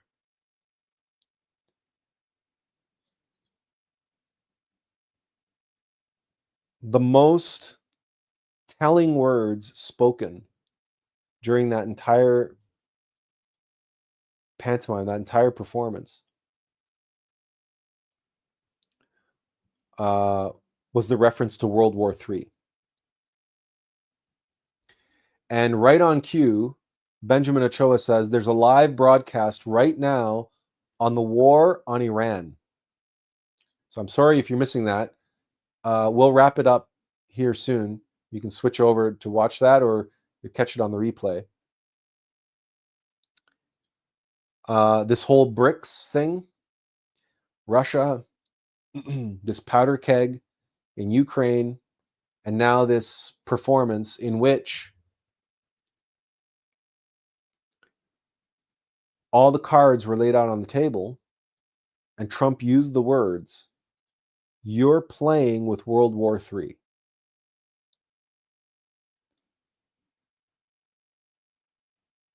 I don't know about you, but I do not recall ever any statesman or any person in any official capacity, not even Klaus Schwab or Bill Gates or George Soros or any of these people, coming out on the world stage and mentioning World War III.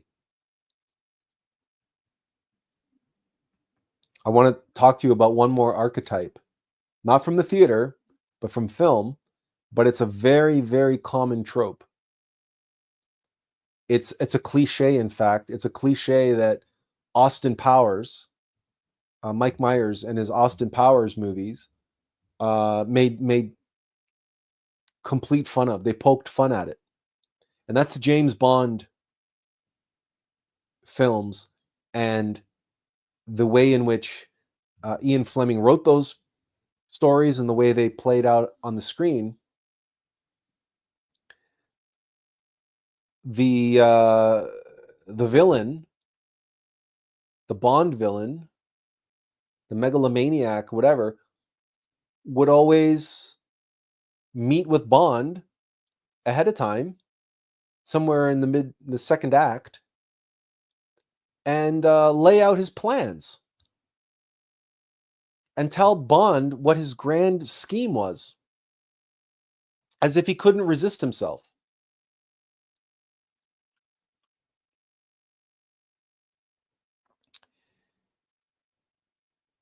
And in this particular case, it is possible that part of this whole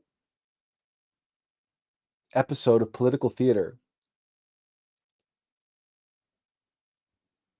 it's possible that this whole incident was a cue. And that Benjamin mentioned predictive programming earlier. This episode, it's possible that this whole thing was like a coded message to all of the factions and all of the allies, all the players, right? Just like the "Are you wearing a suit?" or "Why aren't you wearing a suit?" was a cue for the players on this stage to let them know it was time for things to go downhill. Microcosm and macrocosm. Was this whole incident the cue that begins things going downhill on the world stage? And did Donald Trump drop the hint when he brought up World War III? Was this the cue in a story, in a now to unfold? Was this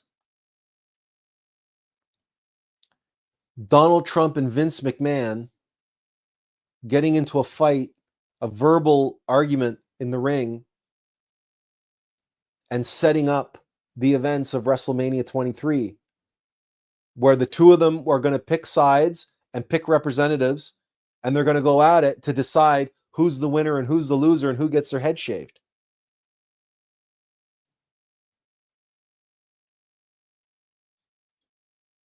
And was the clue the fact that the President of the United States told another world leader who is currently involved in an armed conflict with the only other major superpower in the world next to China, and that's Russia,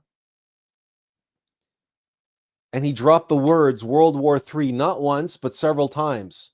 You're playing with World War III. You're playing with World War III. And we know this about Trump.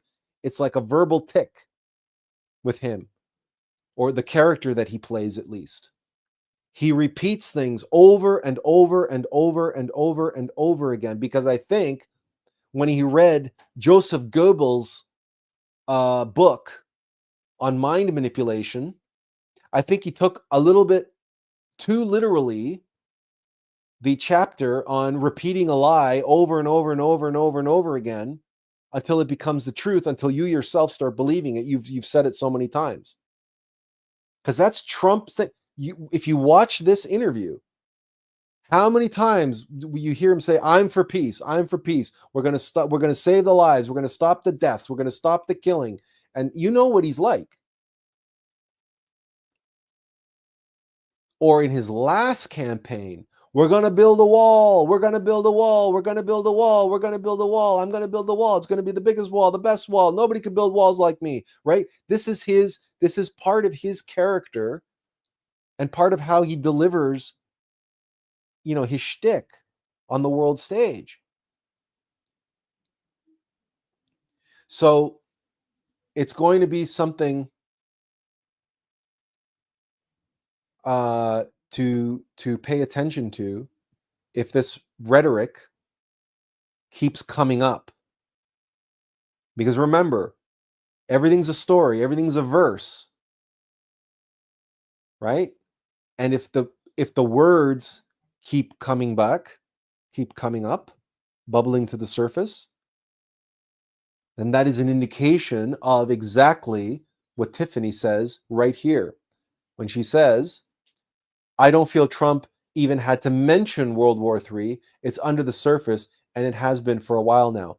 Actually, according to information that I have received, World War III is already manifested on the astral plane.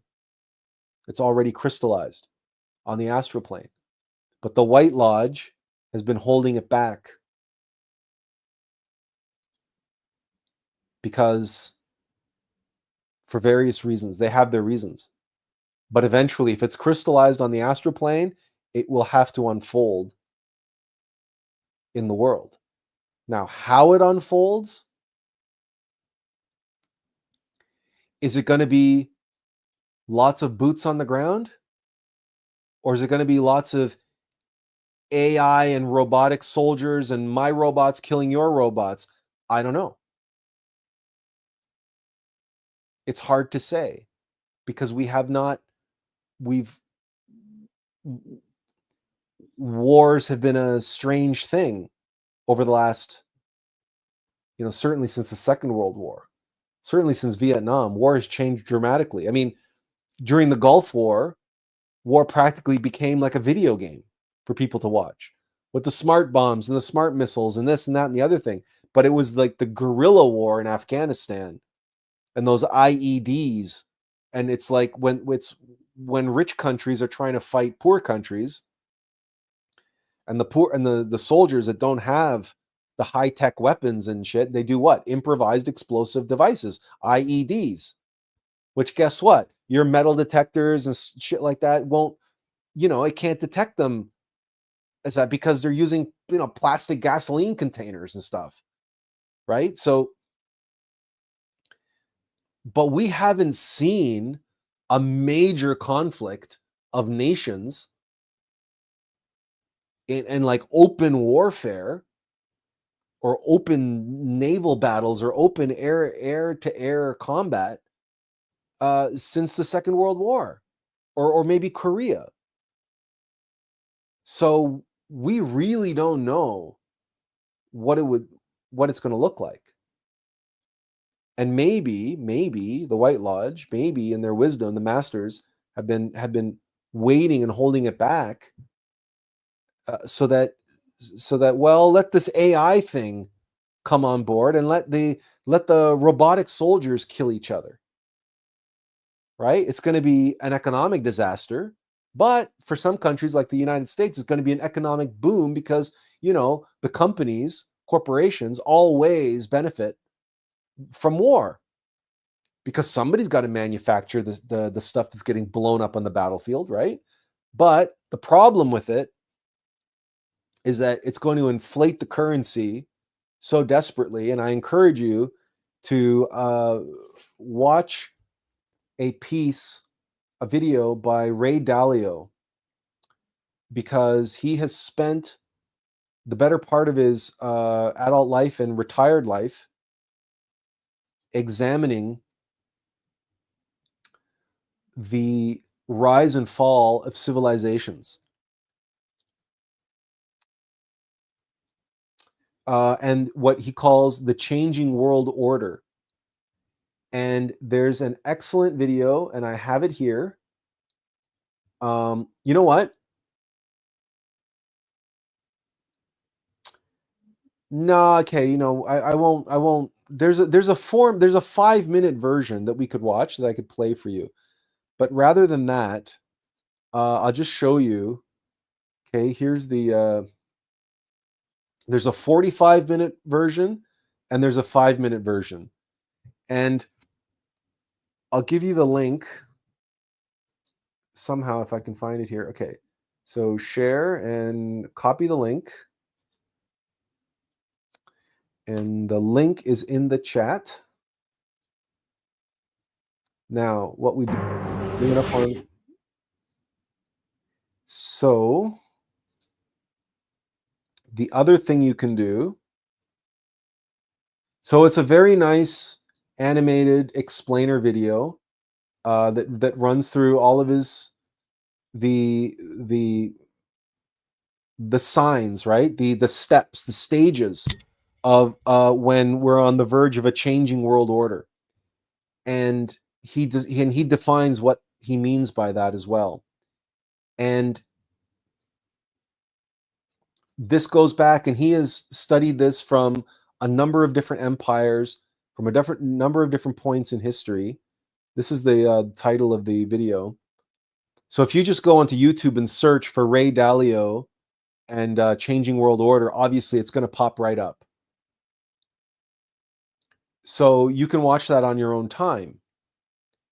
But war, and like major war, massive war, is always a part of the changing world order, of the shifting world order. So it was true at the fall of the Roman Empire. It was true at the fall of Babylon, and all of these shifting world orders.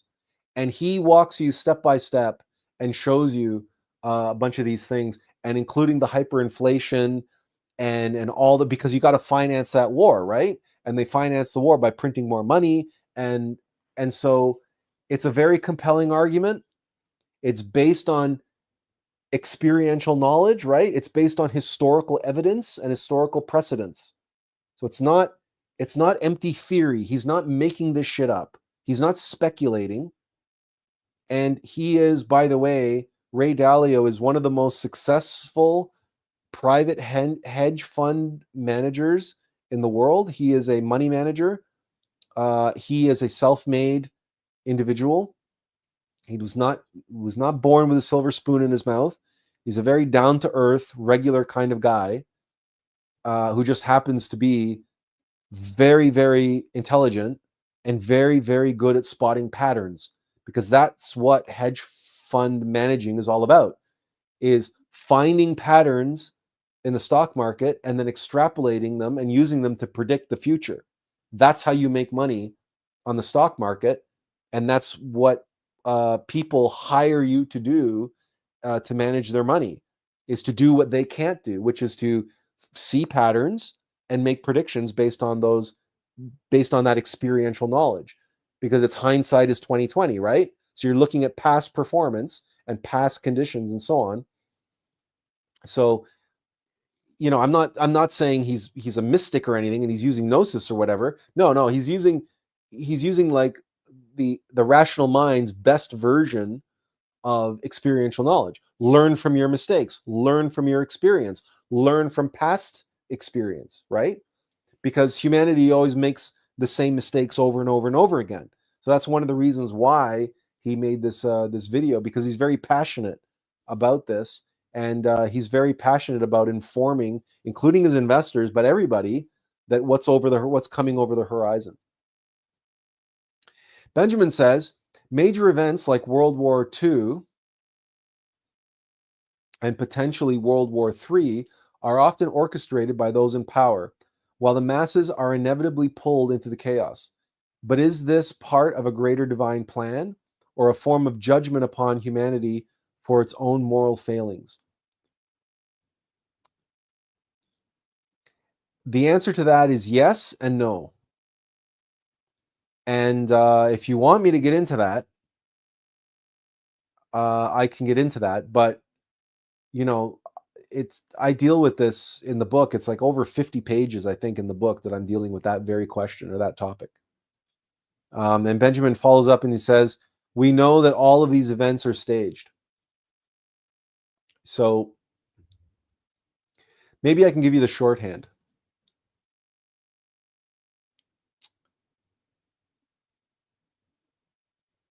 On the world stage, when I was mentioning earlier, if it ain't broke, don't fix it. And why reinvent the wheel? And remember, I've said that ego's mechanical nature cannot be truly creative. It has its modus operandi, and they've worked before, it'll work again. So, for example, in a species, the way the species reproduces doesn't change. Remember last week I was talking about hesitance, and I was likening hesitance to the law of inertia. That's a mechanical law. The mechanical law of nature is that things like to keep on doing what they're already doing. And remember, the other word that I use to describe this is obstinance. The obstinate mule that doesn't want to budge, right? So inertia the inertial tendency, and all of these words that I'm using, we invoked them last week, right? The tendency of machines is to keep going. If something is going in a straight line, it wants to keep going in a straight line, right? If something is at rest, it wants to stay at rest.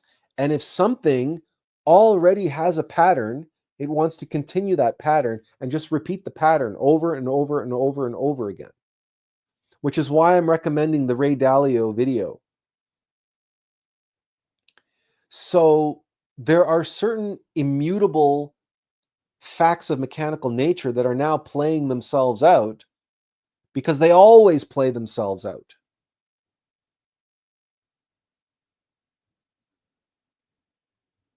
Like the fall of Babylon, the fall of Rome, and the fall of Atlantis, and the fall of Lemuria. So death itself is not karma. You, Benjamin, when you grow old and die, you're not going to be sitting there on your deathbed saying, oh, God is punishing me for all the bad things I've done. Right? That's not why you die. You die because you grew old and everything dies. That's not karma. That's not punishment. But that doesn't mean that the events around and the what it's in the Bible, the much wailing and gnashing of teeth, the suffering that you may feel as you face your own mortality, as you face the destruction of everything you hold dear. Not you personally, Benjamin, I'm speaking hypothetically, because I know that you're not attached to physical things. And I know that you are not afraid of death. But the average person, the masses, right? All the people in that World Wrestling Federation arena, although many of them might be Jesus-loving, Christians, so many of them might not really be afraid of death either. But when the Bible talks about the much wailing and gnashing of teeth, that's the karma, the suffering of how humanity is going to face its end, its mortality, the destruction of global civilization, the destruction of everything that they hold dear and everything that they value and everything that they idolize. Right? That's the karma. That's the being punished part. But it's not God punishing anybody. We're punishing ourselves. We do it to ourselves. God doesn't punish us. There's no punishment. That's a myth. That's made up by the church to give people to be good, God-fearing people, to keep paying money to the church and support the authority of the church. God doesn't punish. Karma is not about punishment. Karma is there to teach.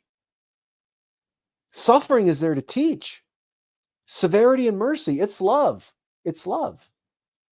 But it's a love that the ego hates to receive. It's a lesson that the ego can't stand to receive, right? No man is more hated than he who speaks the truth. And we all know that one of the defining moments of Jesus's ministry that led to his crucifixion was what?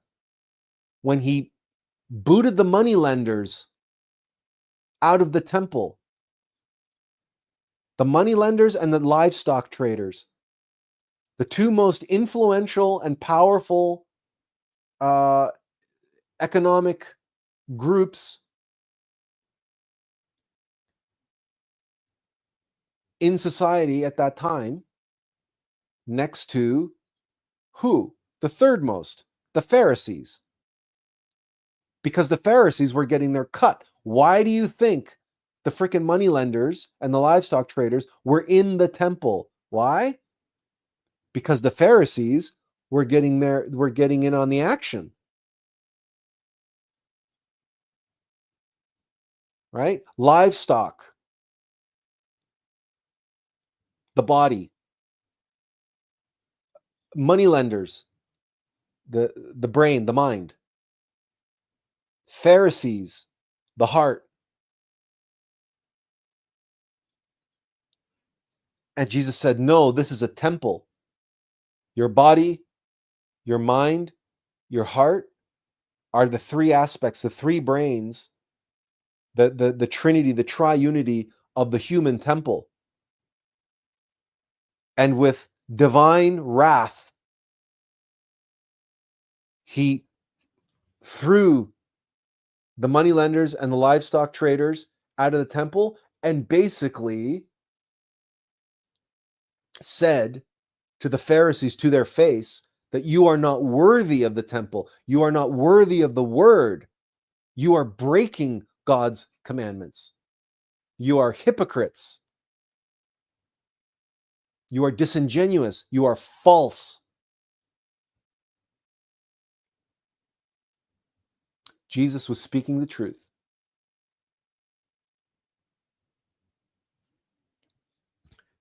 Right? And we know how the story goes. And Jesus becomes the resurrected incarnation of God, the Christ. The one story, the cosmic drama, Jesus of Nazareth, Master Abbramento plays out that drama. The cosmic drama, the one story, the universe played out in microcosm in the life, death, and resurrection of Jesus Christ. That's the great cosmic drama. That's the story. The ultimate story of good versus evil, of divine conscious versus mechanical nature.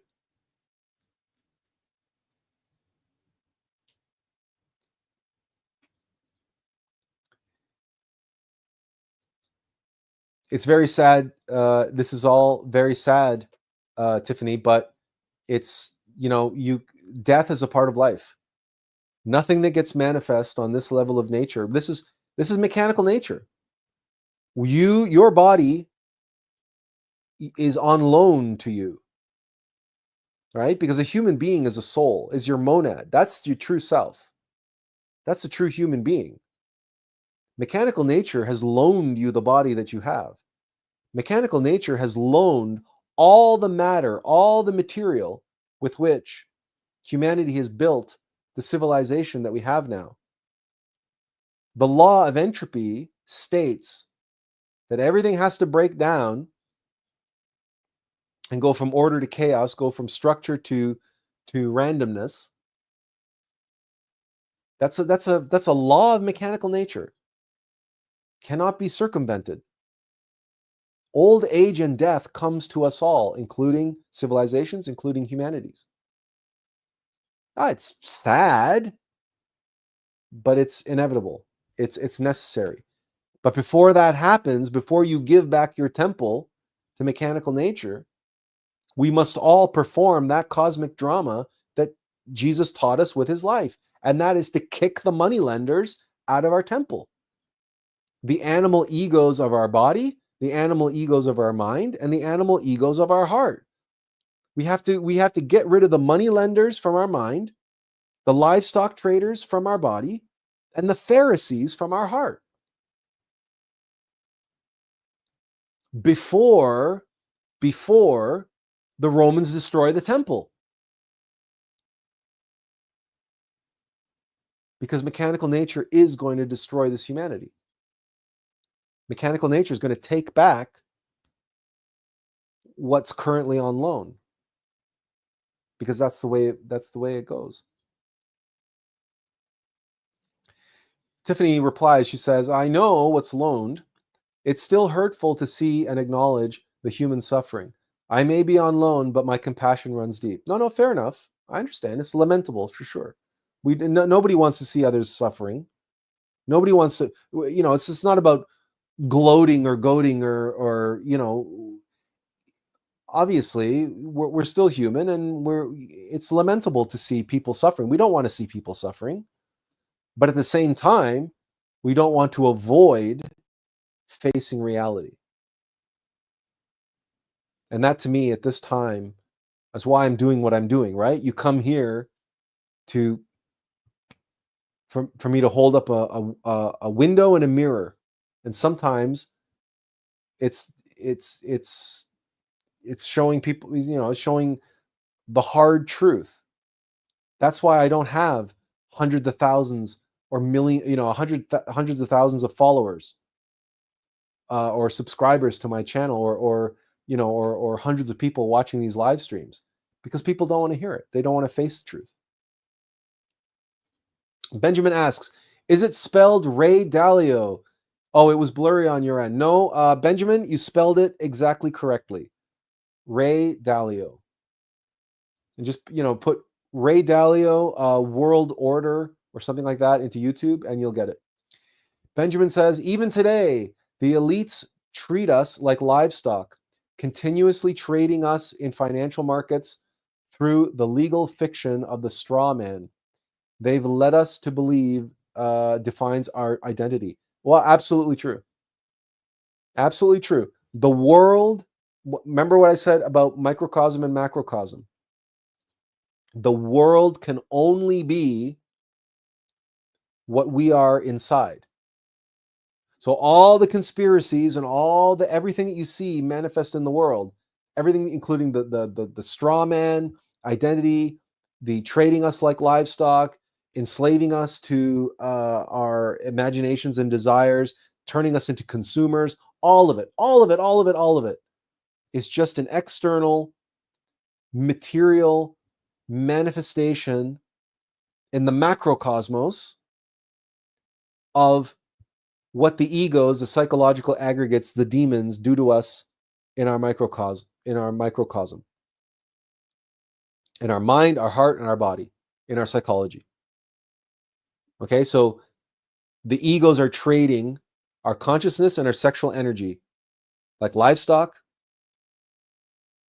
and they're doing that to appreciate their own value and proliferate, to grow their assets, to grow their profits, to monopolize, to take over, to completely take over markets, to completely take over. Who's the market? We're the market.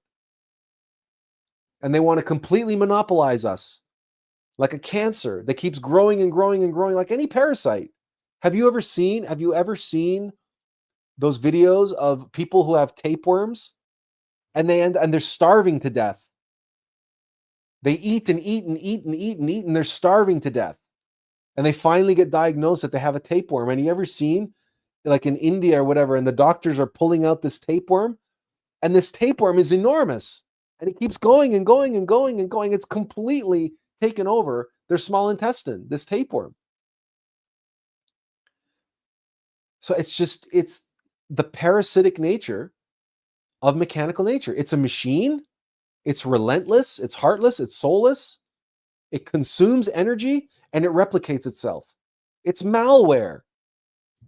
But the psychological malware is going to express in the world according to its programming, according to its algorithm. It can't do anything else. A hammer cannot put in screws, right?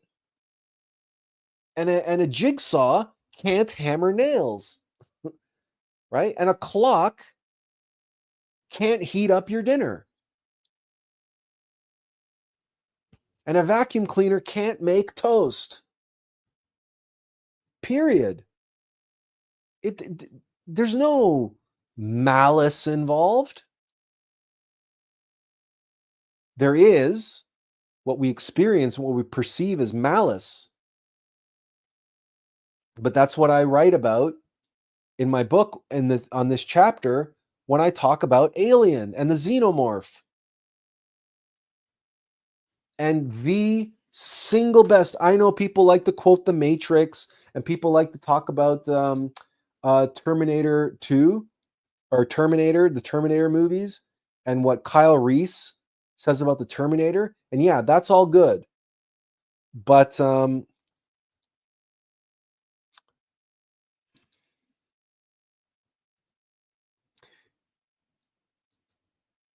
I hopefully will be able to get away with this. Okay. I'm going to play this for you again because this is not subjectively, this is objectively the greatest cinematic expression of the nature of mechanical nature and why it is as dangerous as it is. How come the company sent us a goddamn robot? All I can think of is they must have wanted the alien for the weapons division. He's been protecting it right along. Parker, will you plug it in? I don't know why. Because he may know how to kill it.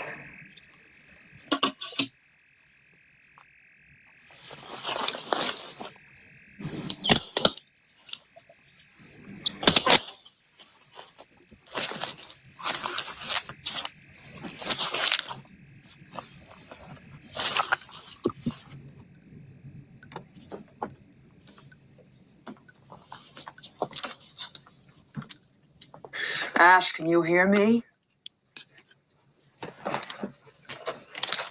Ash!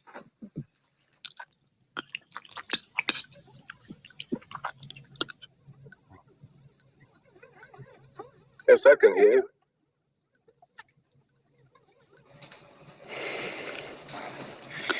What was your special order? You read it. I thought it was clear. What was it? Bring back life form. Priority 1. All other priorities rescinded. There's a damn company. What about our lives, you son of a bitch? I repeat, all other priorities are rescinded. How do we kill it, Ash? There's gotta be a way of killing it. How? How do we do it? You can't. That's bullshit. You still don't understand what you're dealing with, do you?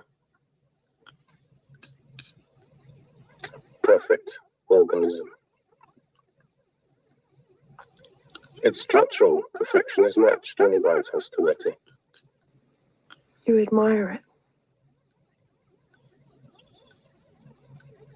I admire its purity.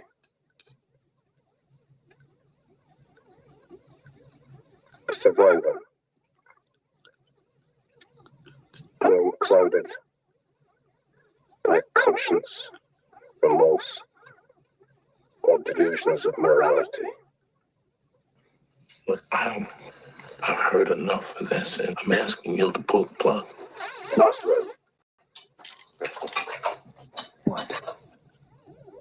I can't lie to you about your chances, but you have my sympathies.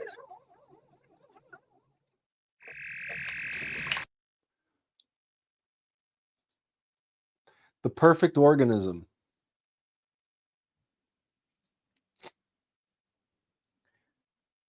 Undiluted by conscience or delusions of morality. The perfect organism, its structural perfection, is matched only by its hostility. This is coming from the android, from the robot, from an AI, describing why he admires the xenomorph, the biomechanical terror that's been terrorizing them and killing them off one by one on the Nostromo in Alien. The H.R. Giger designed xenomorph. That, what Ash says here, its structural perfection is matched only by its hostility. This is the nature of mechanical nature. There is no avoiding it. This is the nature of ego. This is the nature of the Black Lodge. It is the adversary, and it is hostile. It is fundamentally hostile. It seeks structural perfection. It seeks to attain the level that what Ash describes here as the perfect organism. And How many times have you been watching Discovery Channel and you happen upon Shark Week on Discovery Channel and they're doing a show about great white sharks? And they'll be boasting and beaming about how great white sharks are effectively the same as they were 80 million years ago. How 80 million years they have not needed to evolve because they're essentially the perfect organism in the ocean. Great white sharks are the perfect killing machine. They are the perfect predator. And so they've had no reason to evolve.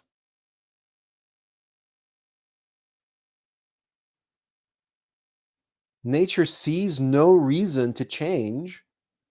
If it ain't broke, don't fix it. It's inertia.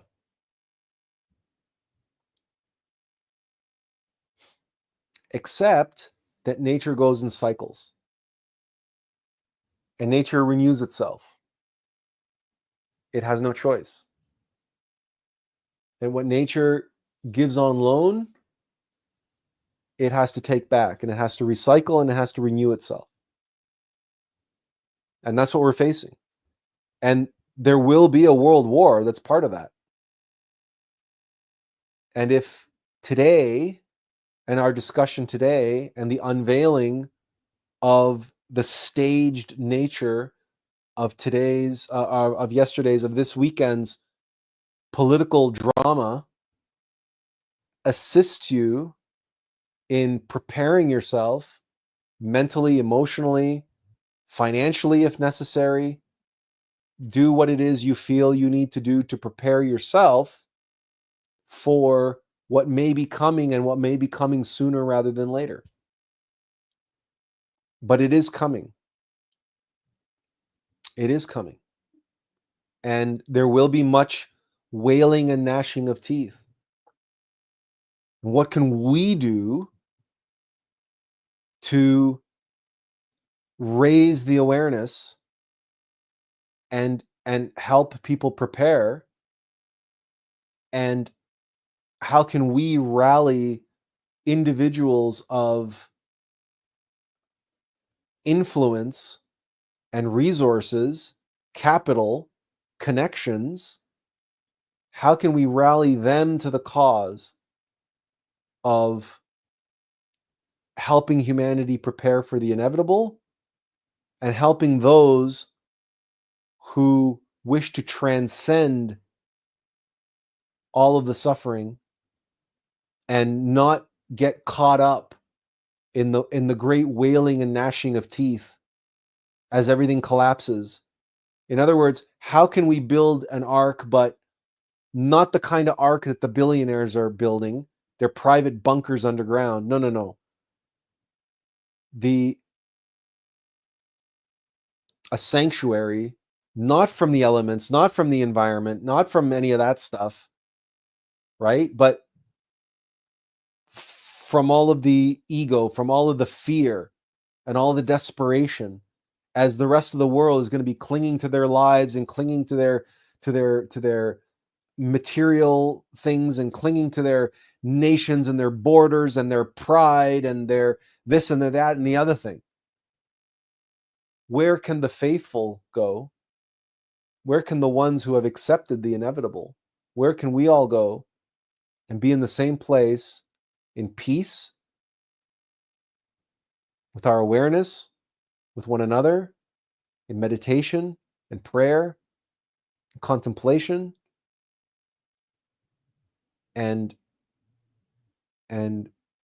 continuing the work on ourselves and trying to make ourselves true human beings, the highest expression possible,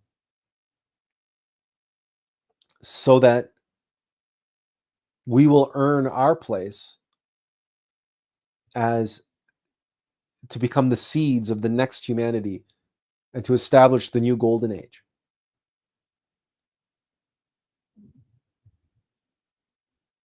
It's a tremendous undertaking. It's a huge responsibility. And it will happen simultaneously amidst the collapse of Babylon. So, and war is going to be a part of that. One way or another, sooner or later. So, but the Black Lodge's job is to undermine and facilitate the destruction of humanity, particularly in the Kali Yuga and in the Iron Age. The rest of the time, the Black Lodge's job is to be the adversary, to create challenge, to create tests, to create temptation, right? They're the adversary that allow the stories to be written. They're there to create the drama. They're there to make the game possible. But in the Kali Yuga, they take over the reins. In the Iron Age, they take over the reins and they slowly, systematically undermine the foundations of the tower. And what you are going to be seeing unfolding is all the right and the traditionalists, the right-wingers, and all the traditionalists are going to be desperately trying to shore up the tower. They're going to be adding to it. They're going to be building more levels. They're going to be making it more magnificent and reaching to heaven. Why? Because they're desperate and they're terrified. And they're going to be building a wall around it. Meanwhile, the Black Lodge is eating away at the metaphysical foundations of that tower, at the metaphysical foundations of civilization, as we have seen in the past, decade and a half. But certainly the last 5 years, no, the last decade, as the pendulum swung all the way to the left, and we had all the woke culture wars. They went after religion, they went after tradition, they went after culture, they went after family, they went after gender, they went after biology. They destroyed Star Wars, they destroyed Star Trek, Doctor Who, all these modern mythologies of ours, Marvel. They just undermining everything. These are the metaphysical foundations of this contemporary reality. Undermining Christianity and all the rest of it. Now the pendulum has swung the other way, and now the conservatives are in power, and they're going to be desperate to shore up and rebuild and build taller and higher and stronger. And we're going to build a wall. We're going to build a wall. And we even have a builder in the White House. Because everything else aside, yeah, he's a character. He's he's larger than life. He's a guest star on wrestling. He's a reality TV show host. But he's also a real estate mogul and a developer, and not a builder necessarily, but he loves to put his name on big buildings, right? And have his name up in lights. And the first time he got elected is because we're going to build a wall, and I know how to build, and I'm a builder. We're going to build a wall. We're going to build a wall. Well, the impetus over the next few years, you're going to see all sorts of rhetoric and movement and activity around building and shoring up and cleaning house, like Doge is doing, like Elon Musk is doing. And so it's cleaning house and building. It's like, we're going to build an addition. We're going to build this. We're going to build this, and we're going to build it higher and higher. It's going to be more magnificent. Our civilization, America, is going to be more greater and more magnificent than ever before, and all this kind of stuff. What are they doing? They're adding levels to the Tower of Babel. They're trying to reach heaven through the Tower of Babel.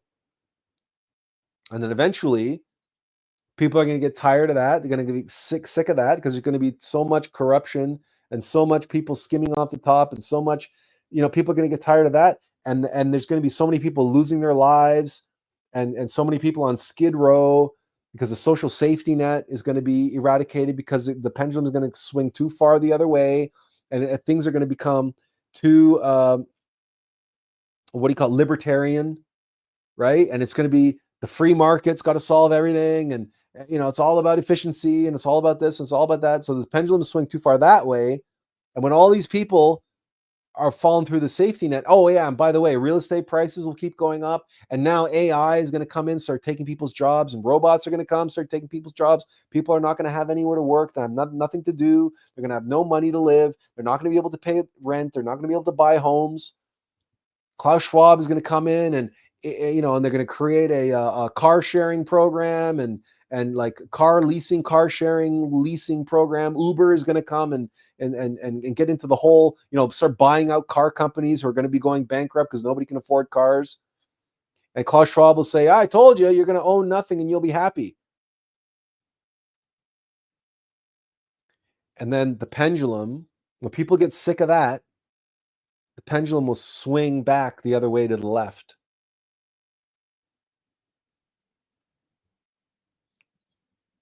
And the left will start attacking all of the values, all of the conservative values, all the traditional values that the right wing possess, and that they will be blaming the atrocious, corrupt tower, the crooked tower, the crooked Trump tower, they're going to call it. And they're going to be attacking all the values that they will blame the crooked Trump tower on. And what are they going to do? They're going to start eroding and undermining and eating away at the foundations, the metaphysical foundations of civilization again. They're going to be attacking family, community, gender, biology, heterosexuality, white male patriarchy, all the same stuff that they were attacking now. And they're going to go after religion and anybody who speaks the truth. The truth is going to become out and out hate speech. Gnostics will be persecuted again. And they're going to so eat away at the foundations of that tower, which is now going to be twice as tall and twice as wide, that was already built on weak foundations. And now they're going to come and erode the foundations even more, and then the tower will collapse. And once the tower collapses and civilization will fragment into base tribalism, and it'll be everyone for themselves, every man for themselves, or the people, like every tribe for themselves. And once all this happens, then mechanical nature will be like, okay, Black Lodge did their job, facilitated the collapse of civilization by undermining the metaphysical foundations. So once the morale, the ethics, and all the metaphysical foundations are completely eroded and everything's collapsed up top, now mechanical nature can come and wipe the slate clean. That's when the massive physical, natural, geologic, and other phenomenon will take place, and the earth will shake itself free and clear of this humanity, and all remnants of this humanity will be gone, except for things like maybe the Great Pyramids of Giza and the other things that have already survived since the Atlantean times and Lemurian times, because those things are built to outlast almost anything, unless of course the planet decides to swallow those continents up altogether or submerge them under the oceans, which has happened before, right? That's because Atlantis is at the bottom of the Atlantic. So regardless,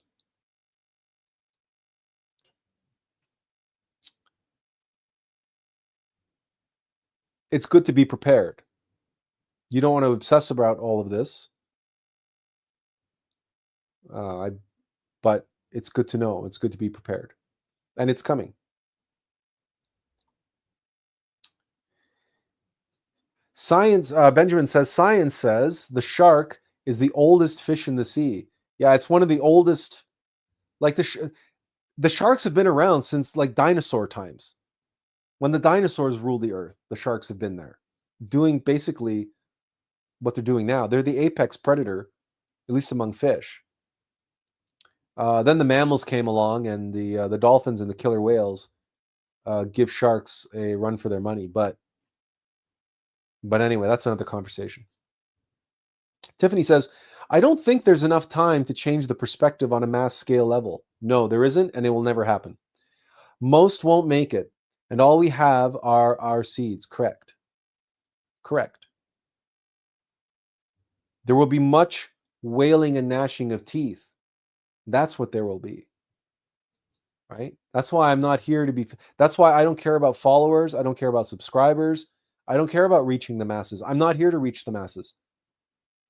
I'm here for the whales. I'm here for the fishermen. I'm here for the whales. And I'm fly fishing. I'm here for individuals. Individuals. I'm fly fishing. And as far as landing a whale is concerned, you harpoon a whale. You don't cast a big net to catch a whale. You see the spout. You see the spout on the horizon, and you say that direction, and you hone in, and you got to get the harpoon in the whale. It's just like when you're fly fishing. It's one fish at a time, one whale at a time. There's no nets involved. So who needs this reach and all the rest of it and playing these numbers games and Instagram and all this nonsense? No. I'm not here to play that game. It's not a popularity contest. I am not a popular guy, and I will never be a popular guy. I have never been able to play that game, the popularity contest. I've never been able to win that game. I'm not here to win that game. I'm here for truth. And as I said, there's no man that's more hated than the truth.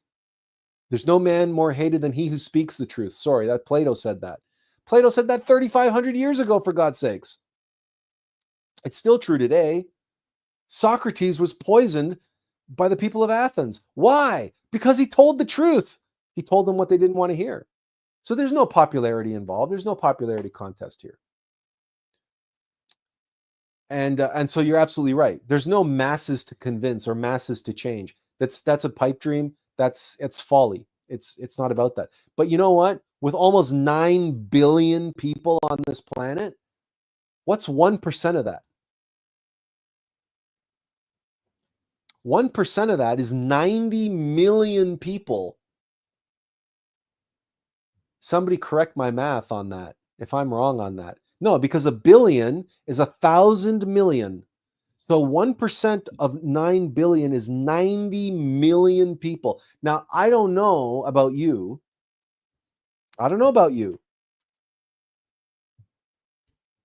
But if we could help 90 million people survive and become and be chosen, we can find 90 million people who are on the edge or just on, just on the cusp of awakening, just on the border of getting to the other side. We can find 90 million people. That's 1%. And of course, if you double that to 2%, 90 million becomes 180 million. The numbers increase dramatically. The number doubles. Like, that 90 million, you add another 90 million with each 1% you increase. So I'm not worried about, Instagram followers and all that nonsense. That's mechanical nature. That's mechanical thinking. That's rational mind thinking. Oh, you got to play the numbers. You got to play the stats. You got to play this. You got to play that. No. I don't have to play anything except the game that I'm here to play. And that game is between divine nature and mechanical nature at the end of the Iron Age in the Kali Yuga. There's one game, there's one story that's playing out now. If you want to hear about it, you want to read about it, go and read the story of Noah. Benjamin says, yeah, everything has a metaverse agenda to it. It's flowing from the higher ups. And Benjamin Raphael says, the Black Lodge is highly effective at sowing fear and confusion through its orchestrated dramas. Yet, we must remain strong, knowing that these events are meant to unfold. Yeah, exactly. So it'd be better for us to observe it and let it play out and recognize that this is, it's like, you know, when you have a loved one who's dying of cancer, like my late mother who passed away 6 years ago, they're in pain, they're suffering. What do? Do you crowd around their bed on their deathbed and like wail and sob and indulge in their suffering and let them indulge? No. Do you not try to comfort them? Do you not try to make them as comfortable as possible and try to share with them? And do you not pray with them if in whatever tradition and whatever faith that they're a part of, and try to console them and make them feel at peace? Like, do you not try to make the last moments of their life as meaningful and purposeful in assisting them in their coming transition, assisting them in facing the inevitable, and alleviating their suffering in the face of their imminent demise? Is that not what you do? Or do you sit there stomping around and freaking out because your loved one is dying? So what Benjamin says here, we have to be strong. We have to be mature. We have to be adults. We have to be our best self. And frankly, I can tell you from personal experience that the 2 months that my mother was dying of cancer, I was the best I've ever been. Certainly with my relationship with her, I was the best son I had ever been up until that point in my life. And in the 6 years since she has passed, I have been the best son I have ever been to my father, my widowed father.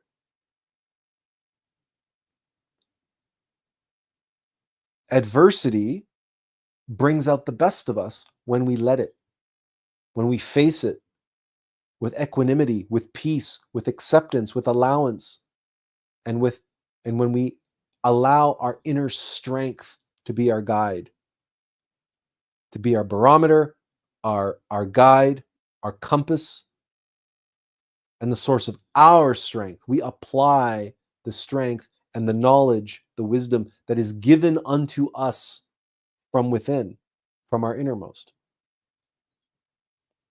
So absolutely, now is the time to dig deep. And the worse things get out there, the deeper we must dig within ourselves to allow the best of us to come and aid us in the facing of the worst that this world can throw at us. That's the game. That's the universe. That's the one story.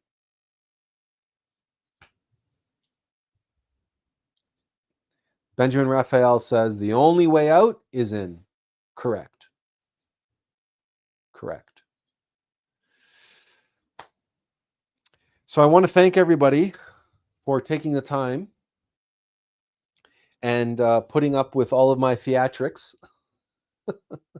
I couldn't resist some theatrics today because of the well, it was thematic. It was appropriate to the circumstances that we were discussing, and it was appropriate to the topic, et cetera, et cetera. And you can tell, right, that I'm just a big ham, frankly. I miss it sometimes, to be like being in front of an audience proper, live. There's nothing else like it. There's nothing else like it. To commune in that way and to play, to dance with the energies, that people are there, and they're there to commune, they're there to share in that shared experience, that story, that universe in microcosm now playing out. This is why for Plato, the stage was a sacred space, and it's a sacred space for me as well. And that's why the theatrics and the rituals are so important in religious ceremonies as well, because you have the same elements, right? The altar, right? And so on. You have all these same elements that it's very much theatrics, right? But it's all there to serve the story. And the story is there for the audience to experience vicariously, such that they might undergo a catharsis. And so it was on that basis, the potential for a very well, skillful, soulful exploration of universal truths through story, conducted live in a sacred space, in a shared sacred space, in a shared experience, would create the possibility that those partaking in that experience might achieve a genuine comprehension of the nature of those universal truths, namely the causes of suffering, the nature of the causes of suffering. And that as the characters on stage are playing out their tragedy, for instance, that the audience might, in the experience of the visceral, the vicarious experience of that, might acquire self-evident experiential knowledge in the process and have the cathartic experience, the flash, oh my God, I get it. I get it. Oedipus's pride. I get my own pride. I comprehend my pride. And this was possible. This still is possible. Not so much today from what Hollywood is putting out, or what, Broadway is putting up, but it's possible. It's possible. Benjamin says, thank you for showing us how to recognize the stage dramas unfolding on the world stage. This understanding will help us remain grounded in our sacred space, unaffected by the constant swing of opposing forces. Yeah, that's right. If on the pendulum, if you hold up a string and you knock the pendulum back and forth, right? The rest of the world is on this pendulum swinging back and forth. We want to be here, right? At the 0 point of the string, the observer, the point that doesn't move, right? And even though you might feel like you're on the pendulum down here, and sometimes you're going to slide back down onto the pendulum, but you know what? You just keep inching your way back up the string, and the higher you go, like you can visualize this, the higher you go, right? The closer to the 0 point you go, the less you're going to be affected by this back and forth swing of the pendulum. It's basic physics, right? And what is true for physics, as above, so below, it's true metaphysically for the law of the pendulum inside of us. It's a mechanical law. And so in the physical representation of that law works a certain way, well, the metaphysical representation of that law can only work that way. As above, so below. So, okay, everyone. Thank you again. Hopefully, we'll see what unfolds in the coming week. I'm going to take Benjamin's recommendation, and after I'm going to maybe grab some dinner, and then I'm going to see if I can find that news report of that press conference about the some kind of war in Iran that's going on. So we'll see if we can find that. Tiffany says, thank you. Always appreciate the time given to us all. For everyone, have a good week. Thank you, Tiffany, and you as well. Thank you, everyone. Hopefully, I'll see you next week. Hopefully, you'll have a great week. And as always, sometime on Saturday, I'll post whatever we're going to be talking about next. Okay, so take care, everyone, and as always, inferential peace.